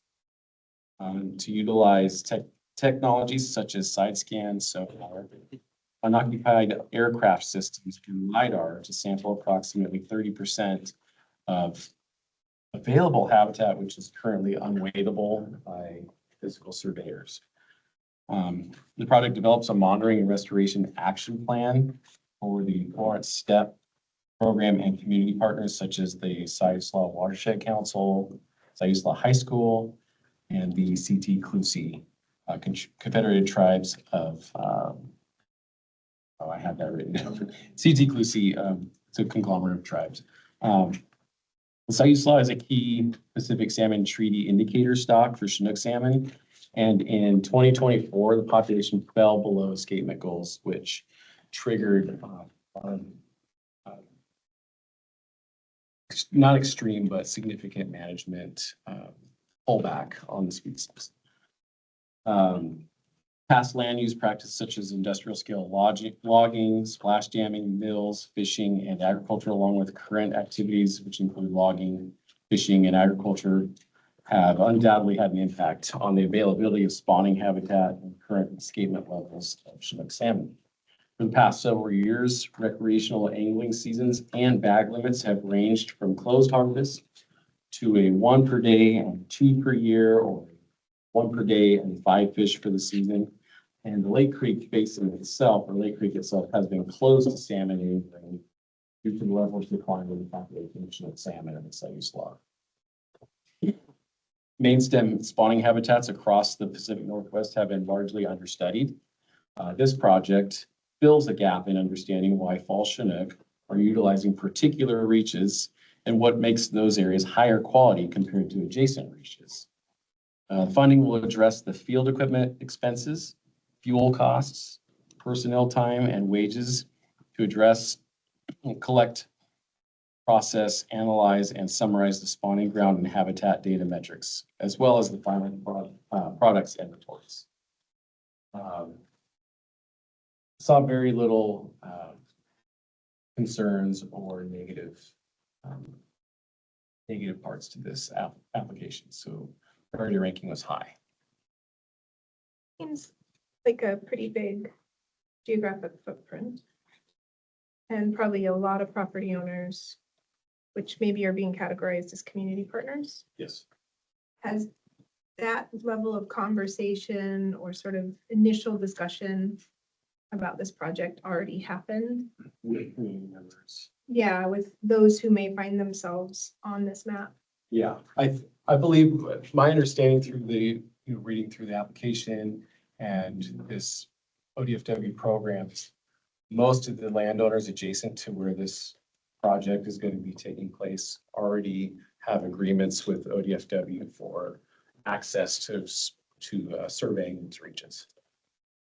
And have worked with us for a long time, maintaining those relationships and the access to the Lake Creek Basin. If I can, just so you guys are aware, this year's a new requirement. We have landowner certification forms. Acknowledgement requirements, awesome. Yeah, so we have an acknowledgement form. We request that they do it before pre-application. Can't always happen. So they give us a little FYI, but prior to a contract execution, we do require it for implementation on land that's not known. So that's a new requirement going in this year. So we'll see how that pans out. Same question.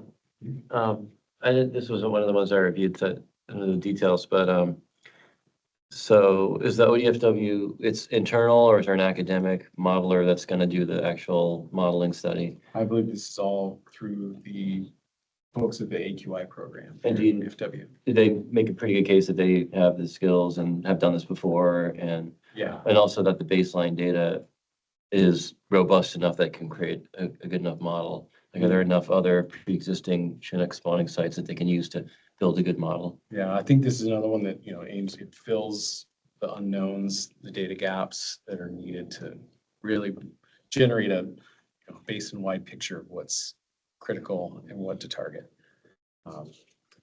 Folks at the AQI program, they've been with a long time, and again, a track record of, generate models and carry out this level of work.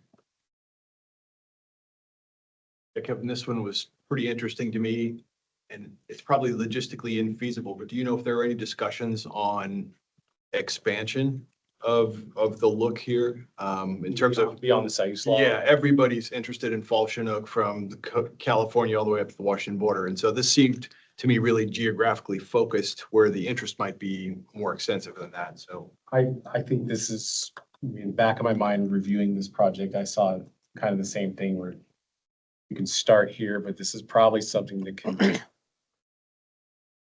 especially if it's successful or is proven to be successful, can be a snowball, be implemented coast-wide or, regionally wide. Yeah, I saw potential for that too. I'd love to see some more work put into like refining the HIP modeling that, we've done for COO, for example, that and to apply to Chinook would be fantastic. Right. Yeah, and from a reviewer standpoint, like, it was really interesting to me, just, you don't see a lot of proposals like this that, it just creates this framework or this baseline for watershed councils and for private groups to tap into a data set and say, oh, here's a region that hasn't been treated. It's, this is essential habitat. It taps into data from this project and they're off to the races. They can generate a habitat restoration project and be off and going. There's no match on this one, is that right? Let's see here. I don't have it listed. I think everything. 0. Yeah. So this was for basically what they need for their crew to carry out the entire project is what, anything else on this one? other one. Ferguson Creek floodplain and in-stream restoration. The applicant is the Long Tom Watershed Council.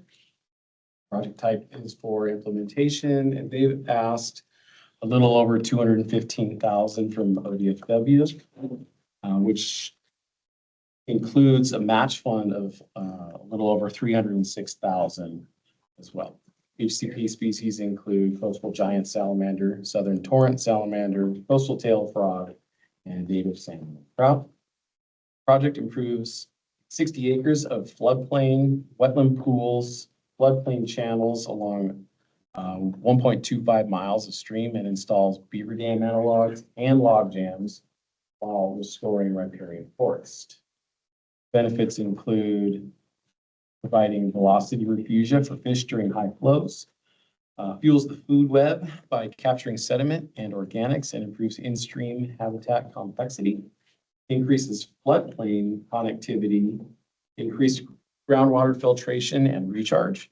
It increases off-channel habitat for native fish and improves habitat for HCP amphibians, while also lowering the rate of warming water temperatures and providing a source of future large woody debris improvement.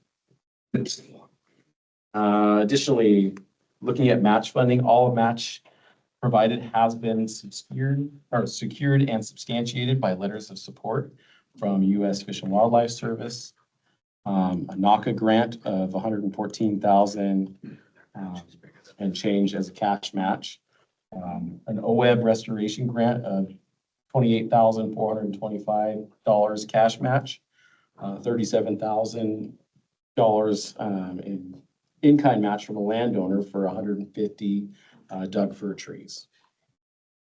Say that part again. The landowner matches. Yeah, sorry.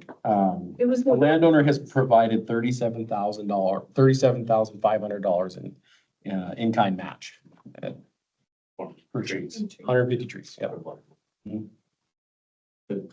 30 EVAs and, Mhm. 1.25 miles. Yep. What does that feel like, pretty high density or about what you shoot for?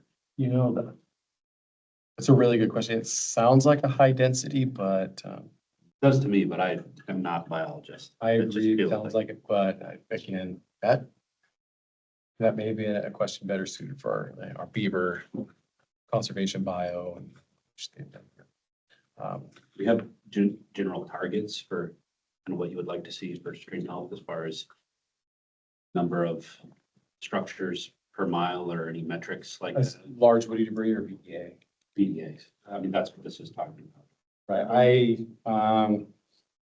I don't know that I've read a document that mentions that, maybe somebody else has. Not for BGAs. Guiding We do have guidance for Large wood. large wood. Yeah. BDAs come and go so much. Yeah. And so keeping any kind of, they're not really meant to be stationary in the landscape. Right. That helps. Just wondering, if someone said we're gonna do 120 and a mile and a quarter, is that too many or is 5 enough? I have no baseline I to set think my it's a good question. expectation. And I think future guidance on that could be something we work towards.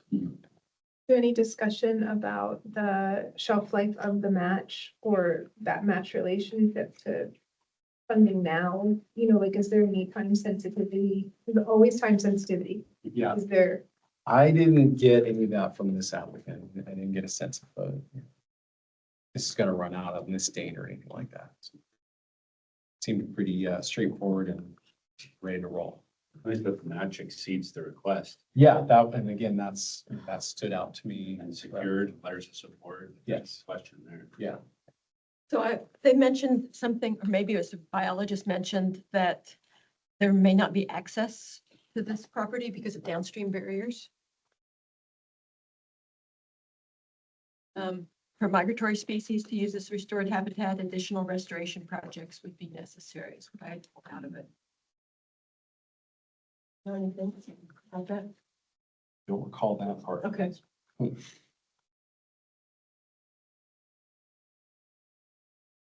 We've talked about that as a committee before as well. Yeah, I imagine there's been some. You can do a lot of really good work further up in the systems, but often we see like county roads that are really low in the system that have fish passage barrier. And although those projects come at a higher cost because county roads cost more than private roads to fix or maintain, you actually open up so much upstream because of its location in the watershed. If there's a downstream barrier, is this really helping? Maybe. It's a good Question. consideration. Yeah, Yeah. I wasn't sure how the committee was going to review That's that. something we could dig back into the full because I would hate to kind of cross it off if it turns out that it was limited to just, you know, a certain species. You know, if there's some nuance to this that is not just that we've got a blockade somewhere. They mentioned, yeah, we can come back to it because this was ranked. What was this ranked? 22. 22. So not pretty close to our line. 4 or 5 projects below the funding line. Everything's relative. The summary, they just list all resident PFA species, so that may be, you know, they may be targeting the project for the non-anadromous fish because of the barrier. But I think we wouldn't want to rule it out just because of non-anadromous only, So I Really found, would support all the amphibians if they're present. if they're present, which some of them will be. it says the partners have all the required funding in place to remove the Monroe Dam. Work is scheduled for 2027, but then it goes on to say hydraulic modeling and alternatives are underway for the next 2 drop structures. Sure. I don't know if I mentioned it, but yeah, this received a ODFW priority ranking of high. Is there an ask of me, Courtney, or anything for looking at barriers? I think we just had that conversation. Okay, just making sure I didn't follow. Things aren't accessible now, but they might be possible habitat anyways if we do. But are you saying that one of the reviewers identified barriers below this project that might preclude fish from using this project? I think the biologist mentioned it. It's in the application and I identified it. And I identified it as a question. Yeah. Again, just, that certainly poses an issue for the anadromous fish that are covered, but for the resident fish and potentially amphibians at present, still provides uplift for those species. And would for the anadromous fish, hopefully in the future, they're able to address those Right. lower in the system. As we start to chip away at Yeah. barriers and other things, yeah. Anything else on this one? We've got one more here. All right, Bear Creek DeLong Fish Passage Expansion. Applicant is the Upper Willamette Soil and Water Conservation District. Project type is for implementation and planning. Asking $284,000 and change from ODFW, and they've got $250,000 in match funding. HCP species here is listed as coastal cutthroat trout. Project removes the final 2 remaining artificial fish barriers, a concrete dam and a double culvert bridge. Installs a roughened floodplain channel and channel spanning bridge. Restores in-stream habitat and vegetates 1 acre of riparian habitat. Benefits include allows an additional 1.3 miles of fish access to cold water refugia and complete watershed connection to the main stem Willamette River following the removal of those 2 barriers. Furthermore, improves degraded in-stream and riparian habitat, restores natural pond, pool, and riffle habitat, provides habitat complexity while also providing stability post-dam removal. And native trees and shrubs will eventually produce riparian shade. The project restores off-channel wetland area and connects it to Bear Creek. I think furthermore, a little more on this project, it builds on over a decade of fish passage restoration in the Bear Creek watershed specifically, and is part of a multi-phase landscape scale restoration vision. Design work is at 60% for this project. Landowners are fully engaged, and there are experienced restoration partners involved. Timing aligns with increasing urgency to address climate-driven habitat limitations before further losses occur. Minor concerns, permitting and regulatory approvals could cause delays. Construction cost uncertainty based on inflation, material availability and labor market conditions, and contractor availability. Additionally, the Long Tom Watershed Council has completed 15 other projects in the Bear Creek watershed area. With all that, this project received a priority ranking of high. This one jumped out at me just because of what you have listed under the project heading up there, that this would be removing the final two artificial barriers in the system, and then it is it has a green system, yeah. And the photo is worth 1,000 words. That's a great photo of, because sometimes you wonder, is there really a barrier? I don't know. You're like, okay. Bottom, you can see there's a sill at the bottom, no jump. You said the match was secured. Did I just poke that on you? Match was secured, only concerns were that, which was mentioned before by Mark, was, moving forward, costs are gonna be fluctuating moving forward. So concerns are, that the ODFW ask covers costs on implementation or upon awarding. So this isn't Habitat for Humanity and anadromous fish, or wouldn't be moving forward if this is strictly cutthroat. Strictly cutthroat, I mean, I think it did mention the potential for, say, ESA spring Chinook smolt that are moving down the Willamette to, once this is intact, to seek refugia there occasionally. The potential exists, although not documented at this point.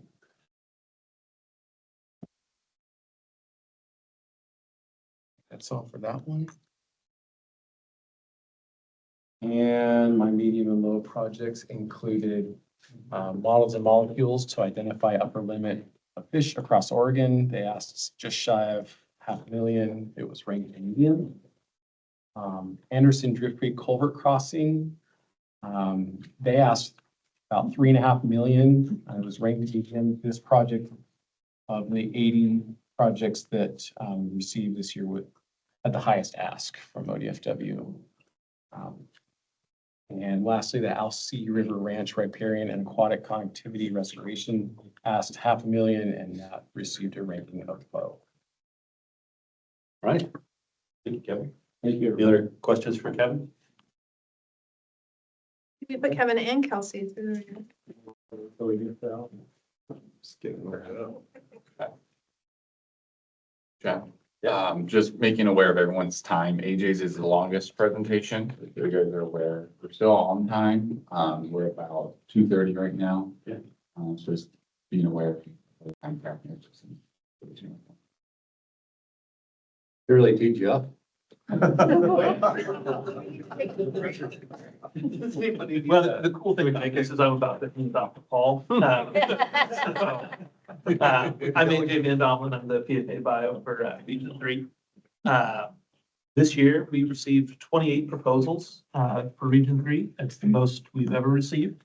And I want to shout out Paul here. He was able to help out, and he took the reviews for the Umpqua for me. Otherwise, it would have been a humongous lift that I don't think I could have done by myself to get through it. We had a total of 11.9 million requested. Out of the 28 proposals, half of them ended up ranking critical and high. And some of the things that ended up being kind of auto ups or something that really brought them from that medium to high critical level is if they impacted either Southern Oregon, Northern California coastal coho or Oregon coast coho. And then I'll talk about some stuff that each region faces, but some of the things that tie the whole Southwest together are temperature concerns and passage concerns. So projects that dealt with either temperature or passage or both were things that move them up in our priority rankings. And I think I'm going to give it to Paul. All right, thank you, AJ. AJ is the smartest one of the group. He learned to delegate off some of the other ones, so I jumped in. I'm glad to help. So we give the questions to AJ now? Yes, all questions go to. Both, yeah. That seems like a fair trade. If I can't answer it, I'll go to AJ. But no, I appreciate helping out and AJ letting me to review some of these and I pushed for the Umpqua. I started out actually roughly 20 years ago. The first ODF and W job I had was doing Coho and Steelhead spawning surveys in the Umpqua Basin. So we were thinking about how to divvy it up and I was like, can I have the Umpqua? Because I actually know that area and whatnot. So I felt a little more comfortable in going through it and whatnot. And I've spent time boots on the ground literally in some of these streams. So hopefully that'll help out. So, yeah, so the first one here, Earth Creek Fish Passage Improvement. This is in the Smith River watershed. For those of you unfamiliar with the Umpqua and the Smith River is a estuary tributary to the Umpqua and is a pure coastal river in long drainage. And so the Umpqua, kind of cuts through the Coast Range up into the Cascades and has a unique dynamic similar to the road, which has snowpack and larger mountain snow. And the Smith River is purely a coastal river. So unique habitat. Herb Creek is a trip to the West Fork Smith and is a good producer. The Smith River is known for a good coho habitat, has winter steelhead, chinook, kind of all the things that the coastal rivers have. The applicant here was the Smith River Watershed Council. Project type was implementation, and they're asking 200,000. And once again, primarily native salmonids. This Herb Creek Basin, part of West Fork Smith and the Sister Creek kind of sub-basin, is a known coho producer. So it's really designed and focusing on coho habitat there, ESA listed coho. So as you can see in the picture here, there's a kind of a double barrel culvert here that has been chronically plugging and creating issues. And the Watershed Council is proposing replacing this with a bridge. It's got a pretty big channel on it, so it's an obvious choice to go to a bridge to replace it. Opens up about 2.5 miles of spawning habitat upstream. It is, as you can see, it's partially passable, so it's not a full barrier, but has been known to clog after high rainstorm events and whatnot, and have more of like a low flow summer juvenile out migration passage issues in the summer and in the lower flows. So, yeah, so we, I think the benefits here is getting rid of that barrier. It's a priority barrier, one that the Watershed Council has been targeting, has a really good match. They've already done the design planning and they even purchased the precast concrete bridge. So this one's literally sitting there with a bow on top, like ready to go. The 200,000 is just to do the work, to pull it out and precast concrete bridge. So there's good match there. They already purchased that. I think the precast bridge was 190,000. So it's a big one. I think it's 40, 50 feet, something like that. And it's all ready to go. So we rank this one as critical.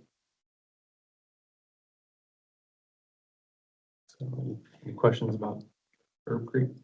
This is another one where their match is almost double what their ask is.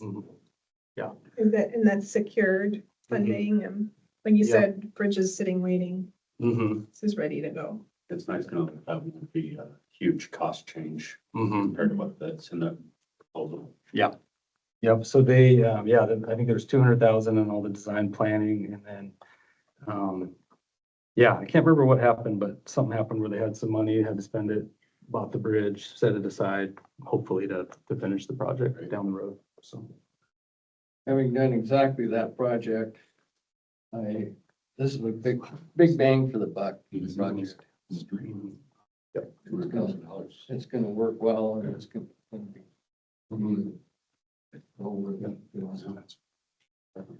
Yeah, it's in a good basin, good coho producer, so I think this one's a flame. I mean, this is bread and butter work for this organization. And they do, I mean, it builds a lot of continuity on other restoration work, a lot of fish passage, a lot of large wood and boulder placement. So West Fork has been a real emphasis area for restoration work, and it's really showing. And it's currently above the funding line. I think this is the last project that's currently above the funding line. Vinnie, can you remind me what the what applicants can request if they have increased costs within a range? Are you talking about like if they've been awarded a project and they want to increase costs? Costs have increased, because I think we can expect that. Yeah, it's on a case by case basis, and it would be an amendment. And so, Is there not a threshold of a percentage that can be done? there is a threshold that we do with, commission approval. I believe it's 10%. Without commission approval, but then when we do funding increases, you know, if it's a major amendment, we'll come and bring it to you guys.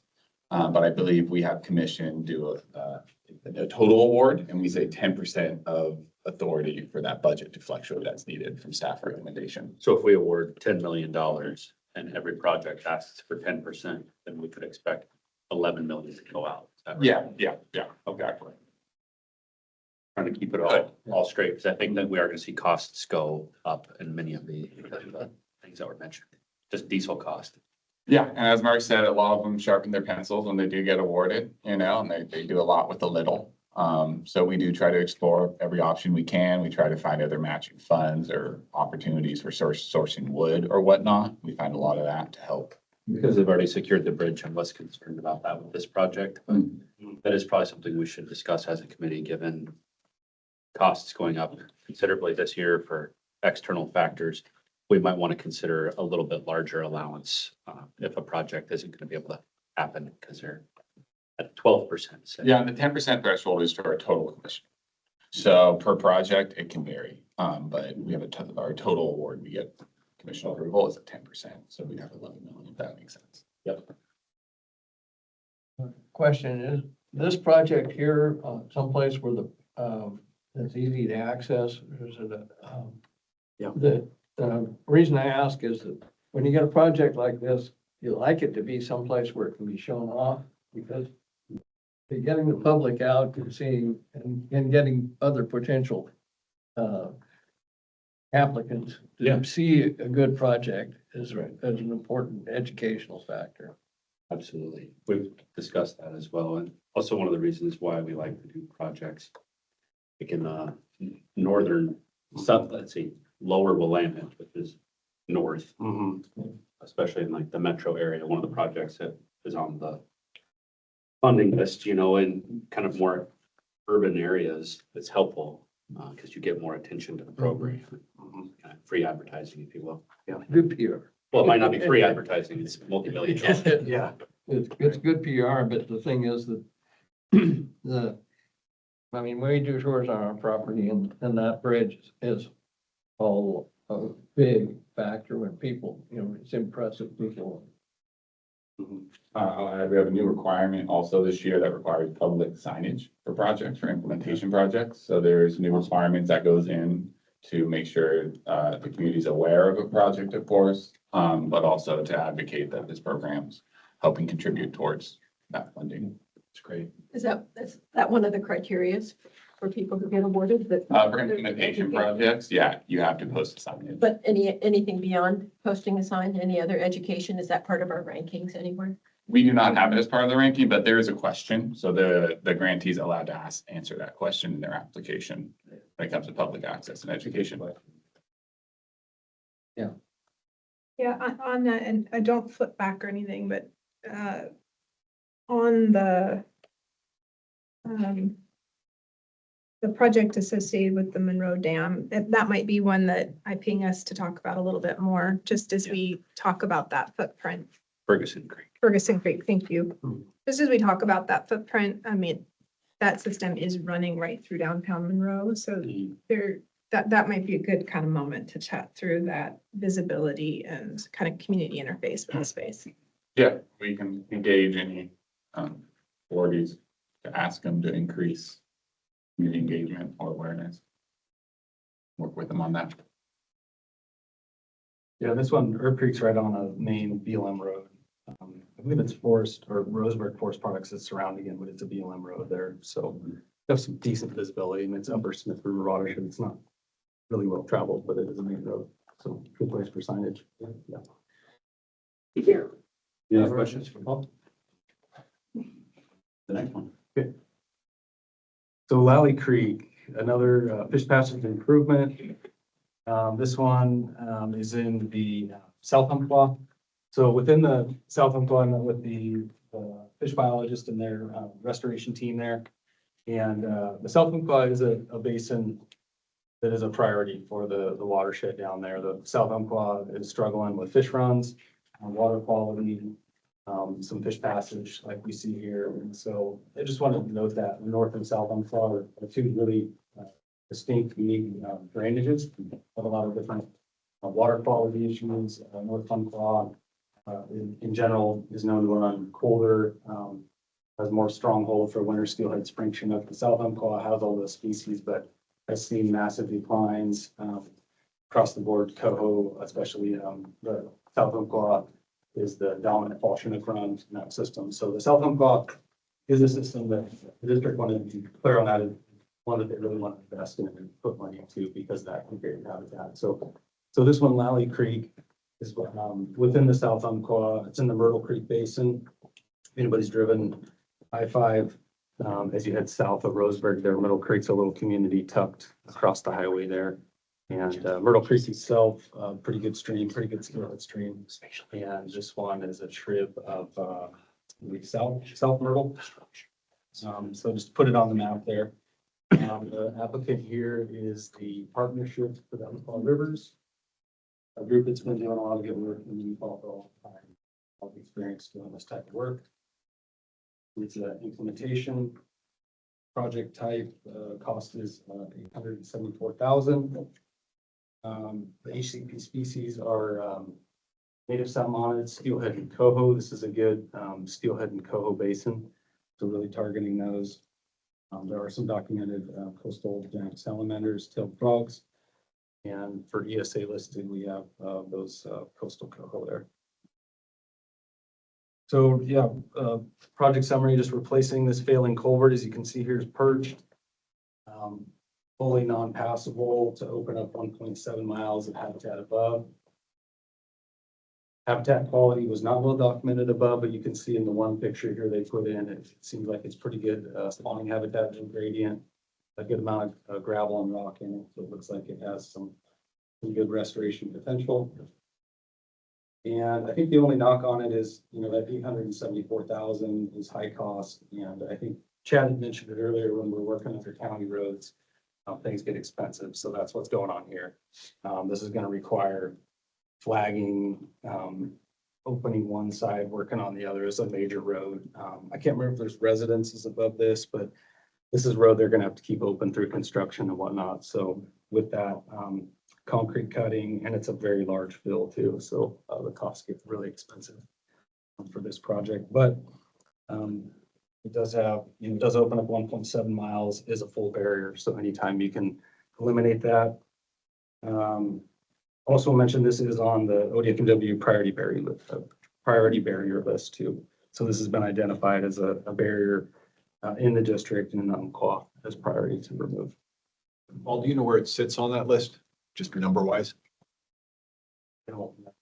They mentioned that in there. So this is county infrastructure, noted a match of almost 200,000. Mm-hmm.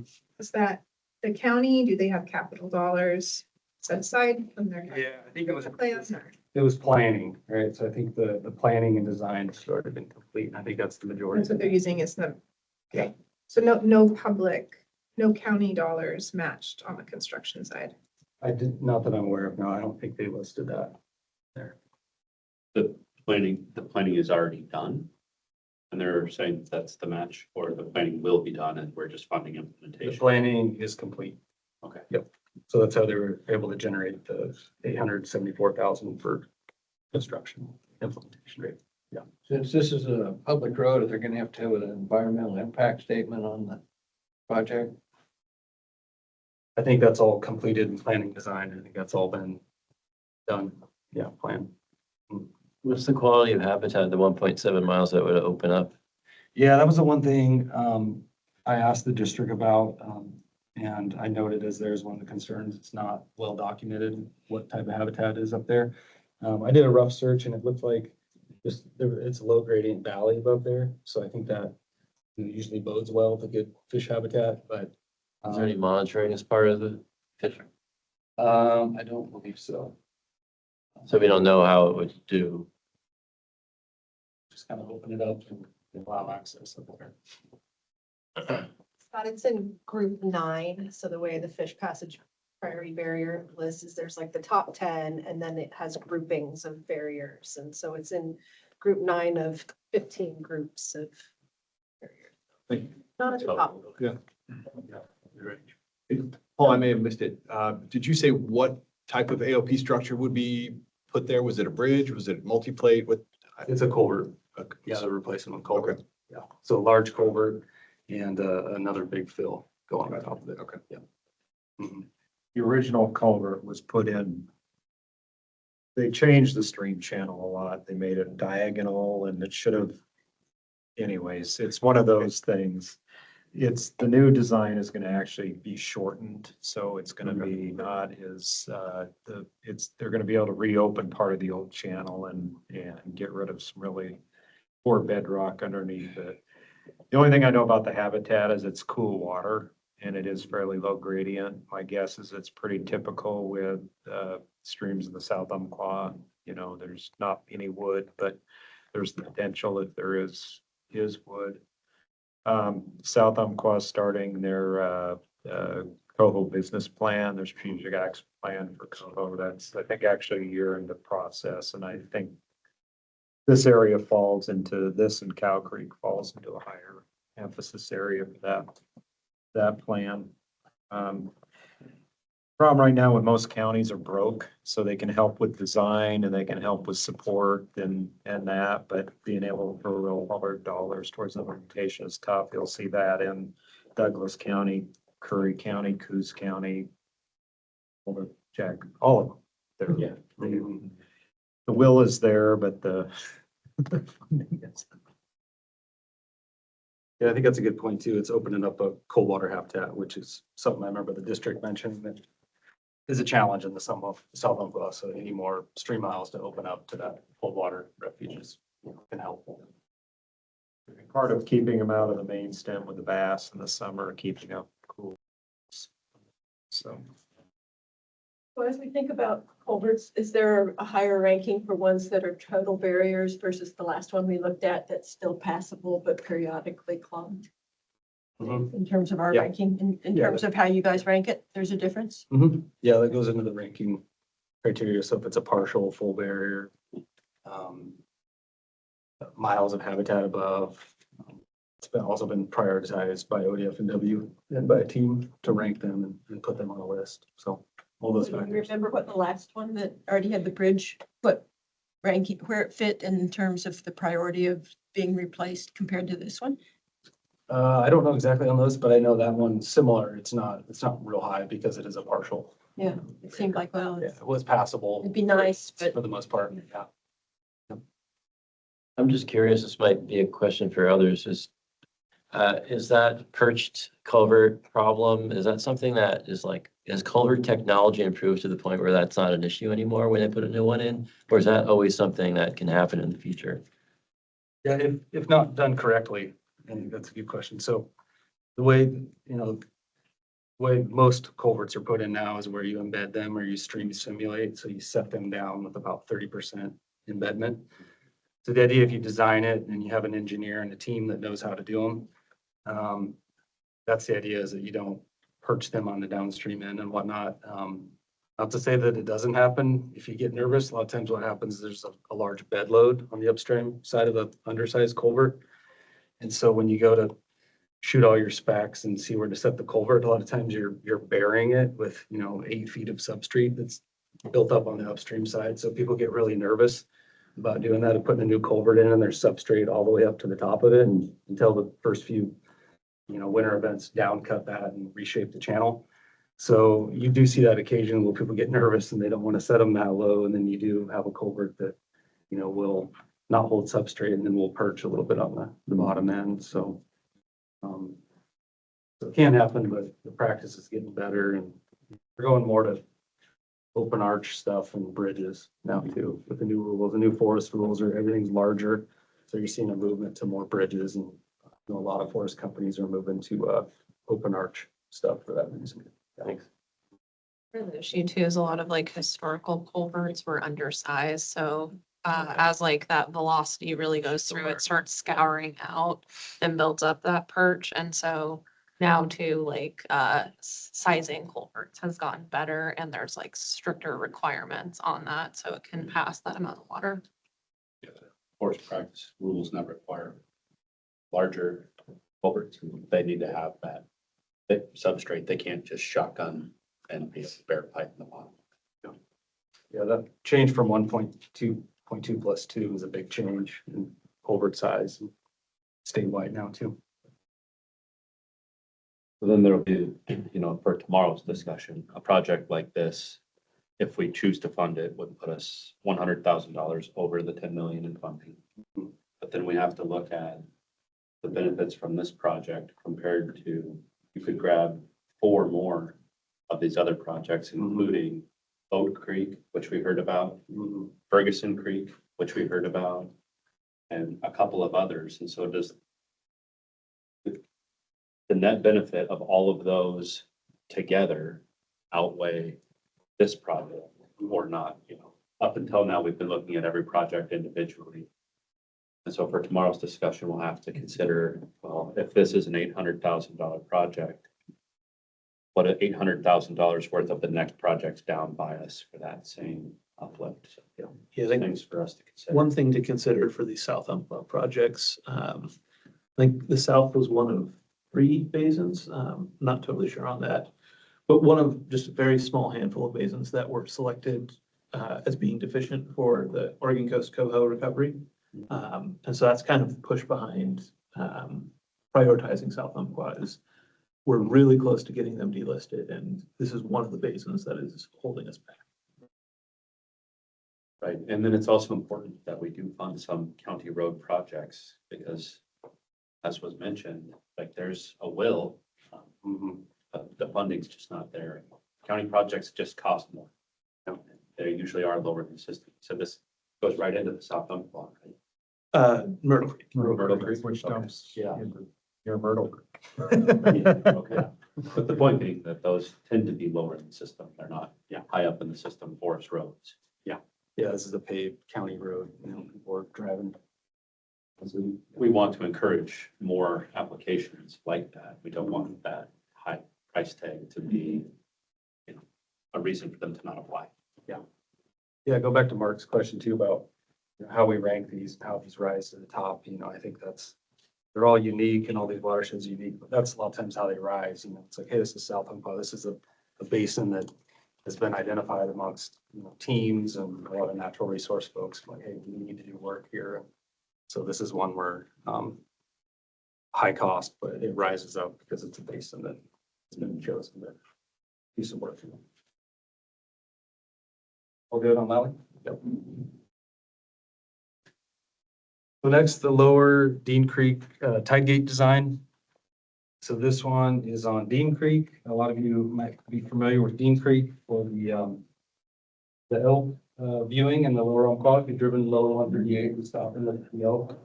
Let's lower that. So, get away with the pointer. So this kind of lime green, whatever color that is there. This is all that elk refuge on the lower Umpqua. And Dean, it's called the Dean Creek Wildlife Refuge, I think. This is Dean Creek right here. And so that, once again, kind of putting it on the map where it's at.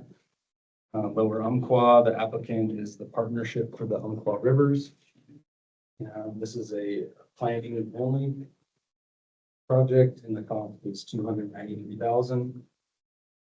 HCP species is the native salmonids, coho, Chinook, steelhead, and cutthroat. Because it's in the estuary, you kind of get all of them.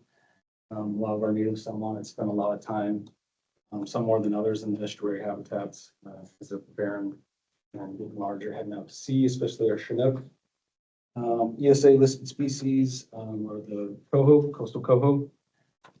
And so this one's it's working with a private landowner there to replace, there's 2 failing tide gates. And this is for planning only to design, and figure out what's the best approach to replace these, to see if it's gonna go to 2 new tide gates or go to 1. And, there's a little bit to work with here with a couple channels. And, this one is also, in partnership with Ducks Unlimited. So Ducks Unlimited, has some match in the project and is working with them. And so I think there's also holding some water back for some waterfowl habitat in the plans here. Yeah, so this is right at the confluence of Dean and Hakai. I think that's how you pronounce that creek in the Lower Umpqua. And it's just a habitat that's hard to work in. Estuary habitats are difficult to get in. It's difficult to get landowners in. It's difficult to get equipment in. And so one of those emergent wetlands and off-channel rearing habitats in the estuary that often get really expensive. And once again, they're challenging to work with landowners when you deal with tidal and flooding and things like that. So that's a good habitat type. I think the concern here is the landowner has 13.3 acres. So this literally is like a postage stamp down there. It's a small area. And the $293,000 for planning it shows, these are expensive projects. This is not the, even the implementation. So it's going to be pretty costly once the plans develop to do implementation. And then it is just planning. So we don't know what the final design is and what that uplift potential could be there. But for those reasons, this one came out as high. And I think the thing it elevated is just doing work in that estuary habitat that's difficult to get into in a basin, the Umpqua, that once again has some concerns with declining Chinook of coho, things like that. Is there any opportunity to partner with BLM there since Dean Creek is right there? Does I'm not BLM sure. get any benefit out of this? Maybe. Sure, yeah, I'm not sure if they worked or talked with the BLM there. I know that, once again, the applicants of the partnership for the Umpqua Rivers, they have been around for a long time and done a lot of work in the basin. So I'm sure they're aware. I'm sure they want to do more work in there. I don't know what the limitations are. Does Dean Creek go up into the Elliott State Forest? Yeah, I think it does. Yep. Yeah. That's right behind it. Might be another partner too. Mhm.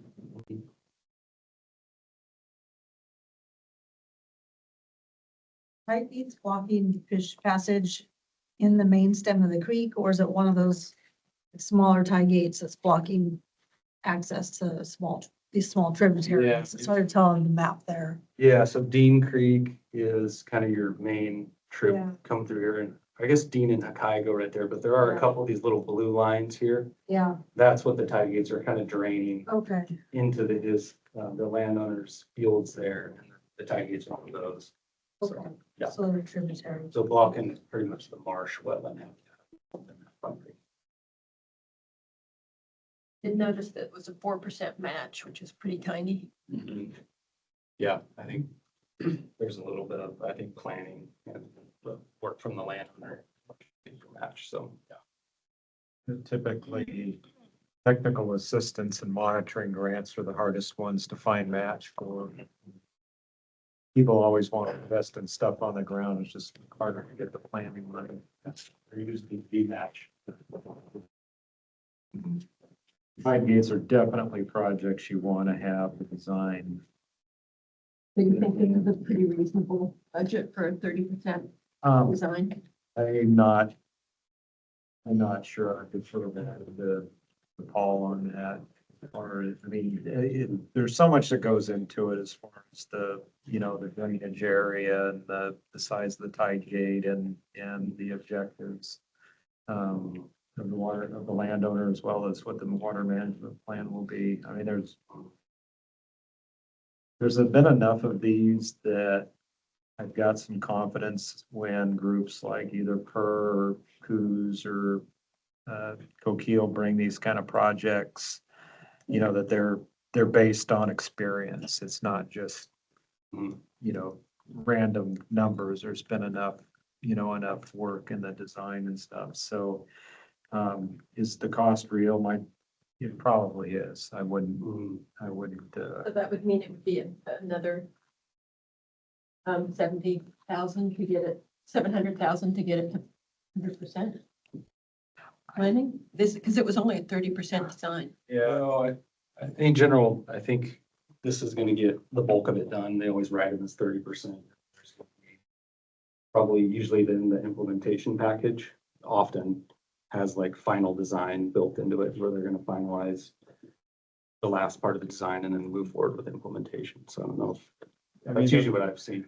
yeah, I saw some that went like from 60 to 90, and so we kind of saw all different gradations of design requests. it really depends. I mean,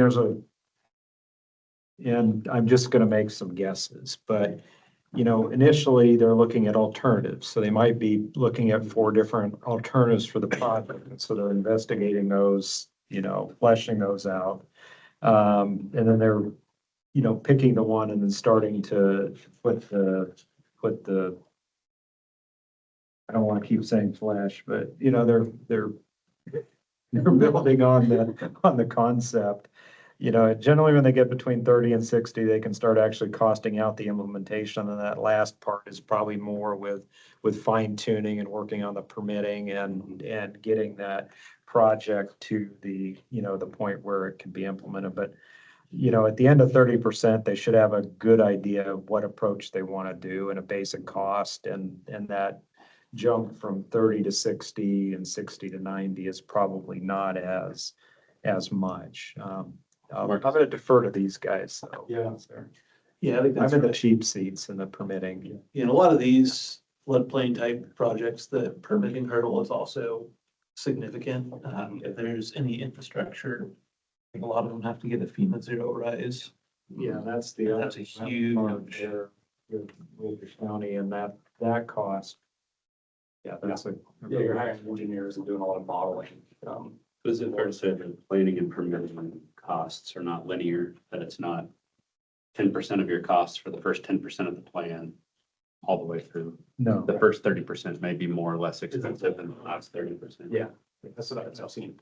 Exactly, yeah, it's kind of the bulk of it there. And this one did mention, Lower Dean Creek did mention that it's not a slam dunk, like they pull the tool one out, put 2 new ones in, they're gonna develop a plan to see, what options they have for both of those. So I think there's gonna be. But at the end of this project, they're gonna have a 30% design, so it's still far from implementation ready. It still has 60% of the design and planning left to do. Important to put the money in to start the snowball, but this isn't going to lead to any outcome. You almost have to look at it as an investment. By investing early, if you're gonna be, getting to that, implementation point, because part of it is gonna be just working out the water management plan with the landowners and making sure that a large part of this is managing expectations, the landowner and the people above the land, assuming if there's folks that'll be affected that may not be on the property. You got the agency expectations, ODFW, NOAA. I know there was an application, I think, from the Smith that was just focused on cultural resources. That's a big part of it. In these estuary areas, now we're finding that there's fish weirs and other resources that we really didn't think about. So there's a lot more that goes into the design, especially these projects that have a kind of a bigger footprint. We put in a lot of culverts on forest roads and things like that. And as you see, those are getting dialed in, and it's, they're pretty much, this is what we're gonna do here. These are a couple options. We'll pick the best. It'll be, 1.5, 1.7, the active channel width goes in, stream simulation, rough and channel, great. Tide gates are a whole different ballgame because there's so much more to it. They're tough, but you have to invest in the design if you're gonna have any chance of successful implementation, but. I don't know if I'm hurting or helping. No, it's helpful. It's the reality of it. Yeah, it's Mark, it's They're hard projects. They're important because, the estuaries have been, we've lost so much of the estuary footprint. those little postage stamp pieces we can get back are super important because they're so productive for coho and other species. I mean, they're the breadbasket that's where coho spend kindergarten, is in these areas. So anyways, Yeah, and our Chinook runs. Andy's gonna kick. All Chinook in particular, people rely on those habitat migration. Yeah, a lot of time. Well, like we saw on our field trip, where that's really valuable habitat created, and the other thing that it does is it highlights what can happen when everybody, private landowners and agencies, and I mean, when it works, it's really cool. Yeah. It is pretty high cost. Yeah, we had some other proposed ones listed that are high gates. Yeah. So it keeps kind of coming up about their expense. Yeah. But they're pretty cool when they're done right. I mean, we saw some great examples. Yep, and that was a phase one, right? They did some planning ahead until they finally got to implementation. And they're still working some of the kinks out, but like it's also informed and Yeah, there's always flooding potential and stuff, so one landowner is okay with letting their pasture flood out, and one's not, so there's a lot of complexity. Managing expectations as early on as you can is critical for these projects. All right. All right, The good. next one. Okay. Just checking on the time. We're at about 3:00. We'll take a break at 3:10. And so we might kind of pause between you and AJ. just as we're going. All right, so next one, the South Umpqua SIA stream restoration. So once again, this is another one, South Umpqua Basin, real priority for the district. And this is really in the heart of the South Umpqua, just above Canyonville, kind of the Dace Creek area, if you guys are familiar with the South Umpqua between Canyonville and Tiller, roughly. So you're starting to get kind of more on the upper side of the South Umpqua. And this is an area where there's just been a lot of stream temperature issues, a lot of smallmouth bass through that reach. This area in particular has been heavily impacted by agriculture land. So that's one of the things about this project. It does have good match and good partnership because it is involved in ODA and a bunch of landowners and a bunch of other pocket money to do a greater scale of work here. So anyways, once again, another watershed that the district is really wanting to focus and do work on heavily degraded habitats. The applicant here is the Douglas Soil and Water Conservation District. This is implementation, relatively low cost, so 114,000. Looking at irrigated salmonids, coho, and cutthroat. Some coastal tailed frogs and giant salamanders documented there, and our USA listed species are the coastal coho. So this project is looking at working with this picture here, kind of sums it up, agriculture lands around there with limited riparian impact, and looking to put in BDAs. Like I said, it's a kind of a multi-phase project. Portion of it is looking for ODF&W PFA monies to do the BDA side of it. And then some stream monitoring around that. So BDA installation, water quality monitoring, and cultural resource surveys to improve water quality and habitat within this Oregon Department of Agriculture identified SIA strategic implementation area that's been identified in the South Umpqua watershed. I believe there's 3 different creeks. They're similar to this, 3 different reaches, and they're going to work in all 3 of them, do BDAs, do some water quality monitoring, and it's part of a larger project where they're removing invasive species, doing some plantings, and addressing some fish passage with other monies. Well, have they secured that S-Fish grant to replace the culvert that looks like it's right about the end of the property? I don't know, they didn't mention that, and I'm sure region was about. Yes and no. It's close to the top of S-Fish's list, but they haven't been allowed to spend out the money. Mm-hmm. Is it on the list that is hung up? The money's hung up? Yeah. I think that money will get released, so I wouldn't like not fund it because of that. Right. That's just, In the works. it's cool to see that Yeah. is going to be done and it's below this project, right? So knowing that will happen makes the rest of the project make a lot more sense. Yeah, And this is one of the reaches. There's a couple reaches within it. I showed a picture of it, but yeah, there's multiple reaches. My note of this room is that they didn't include the landowner acknowledgement form. Is that landowner agreement, I mean, this is pretty dependent. Yeah, I noticed that too. That wasn't in there. Everything I heard was, the one's name is leading it. Cindy Bright. Cindy Bright. Yeah, right, yeah, is, I guess, very well connected, in this community. Has been doing restoration work for a long time, has a really strong partnership with the landowners, so that's the input I got back. Is that- Yeah, they've done site visits on these, so I'd be surprised if she doesn't have that in hand by now. Mhm. And then there was reference, I think, to the city and drinking water in the application. I made a note because it was almost like it noted it and then moved on. And it seemed like a big deal. Yeah, I don't remember seeing that. I don't know if that would be Day Street or Canyonville. City of Canyonville. Canyonville? Yeah. Yeah, it just says that it will help to improve the municipal drinking water quality for the city of Canyonville. There you go. Kind of just one sentence. Yeah. So probably a small impact there, but I mean, it is a trip that. I was like, that's a really big. Goes into the Talbot Pond and it, you know, then well. So I think another benefit and strength of this project is they have a really good collaboration down there called the CERCAT team. I wrote that down and get it right. So it's the South Umpqua River Coho Action Team.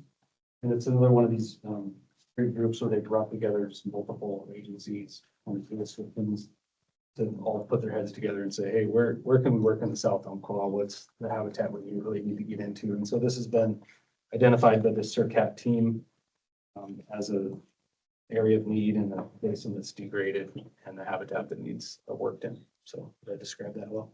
Yeah. CERCAT team. Yeah, and as Mark had mentioned earlier, they're putting together their strategic action plan through the Wild Salmon Center for Coho Recovery.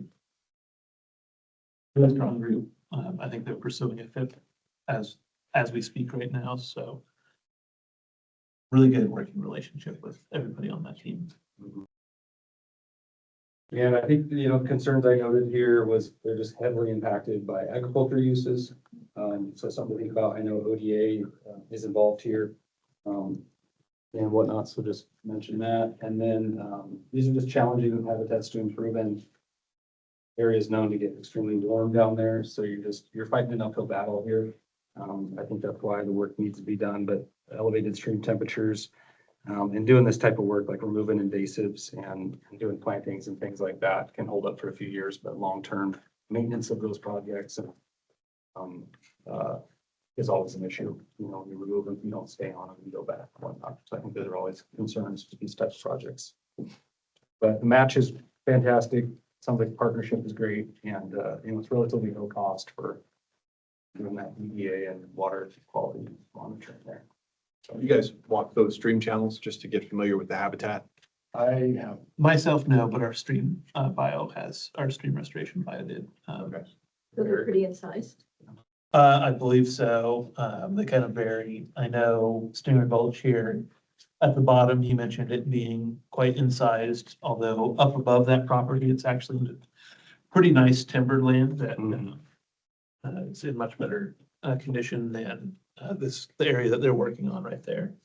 Yeah, just the use of BDAs in that zone kind of popped into my head. It's like, that wouldn't have been my first choice. So I was wondering if you guys had been on site to see if they would stand up to the rigors that gully channel will throw at them. For how long? Yeah. Yeah, in the application, they mentioned, you know, they're just trying to get that water to spread out and kind of get into the floodplains. I know there's a little bit of grading down there, but they're trying to plan it and just slow it down and go to cool down and some depth, some hyperate flow and things like that. So I think it's Landowner's good with that? yeah, that's everything that I've heard from her. Once again, Cindy, I think it's just a really strong partner, really respected in the community there. And that's why she's able to get these projects done and we're going to give her dedication in the basin there. So is this when you communicate to the applicant, it would be helpful for them to understand that that landowner acknowledgement piece was included intentionally, and it will make for a much stronger application if it's included. Even if it's not a legal commitment. Yeah, we do make that. Just that I know you're applying for. You do put that in there sometimes as they're just preparing stuff, but yeah, we definitely have that language in there. It helps your application. Yeah, just, I mean, it's in there, but Yeah. form's not in there. So this is something to communicate back. Will do. Anything else on this one? So let's see, I believe, what do we got here? This is the last slide presentation. I don't know where we're at with time, but we'll get through this one and then we're all wrapped up here. Good, okay. So Wolf Creek gravel augmentation. So Wolf Creek, once again, Umpqua Basin, this is a main stem. Umpqua tributaries, so kind of around the small community of Tyee. Anybody knows the lower Umpqua between Roseburg and Elkton down there. This is one of the creeks I mentioned earlier that I personally walked and done spawning ground surveys on about 20 years ago. And it was interesting to see this one because it's exactly what I remembered it, just bedrock dominant, really gravel starved and whatnot. So, yeah, so right away kind of took my eye to it and was very familiar with what these streams look like. Pretty decent coho producers, and good cutthroat habitat, and they're definitely pretty preliminary coho habitat. And so I think this is targeting the our ESA listed coho. So applicant here is Oregon Department of Fish and Wildlife. So this was the restoration biologist in Roseburg, as AJ mentioned. This is implementation only, and it's really to address that these systems that are gravel starved. So there's already been work done roughly in the last 10 or 15 years. They put boulder weirs in and then wood placement. They let them sit and let them try to catch gravel. And now 15 years later, they're just not catching anything, primarily in the main stem of Wolf Creek. So this type of work has been used in some other basins. I know the main stem of Siuslaw and Kevin's area has done some of this work, and other places where you generally try to put the wood in, put the rocks in, let nature do its thing, hold the gravel. And there's some places where it's not collecting gravel and not, building that spawning habitat. So this is one that the restoration biologist identified as an area that is a good tool here to augment the gravel. And so they're proposing placing 2,000 yards of gravel of river rock into Wolf Creek here. And to do just that, to boost spawning habitat, build your bed load back, all the things that go with that. Hyperate flow, better food, little critters for the fish, your invertebrates. And I think a couple concerns here I know is high cost. So it turns out to get this amount of river rock down to that system, it had to be trucked, I believe, out of Eugene, so the cost got extremely high. And then there was a little snafu with the ODF&W indirect rate. It's kind of what our agency requires for indirect there. So that would have to be accounted for. So, but I think a high cost overall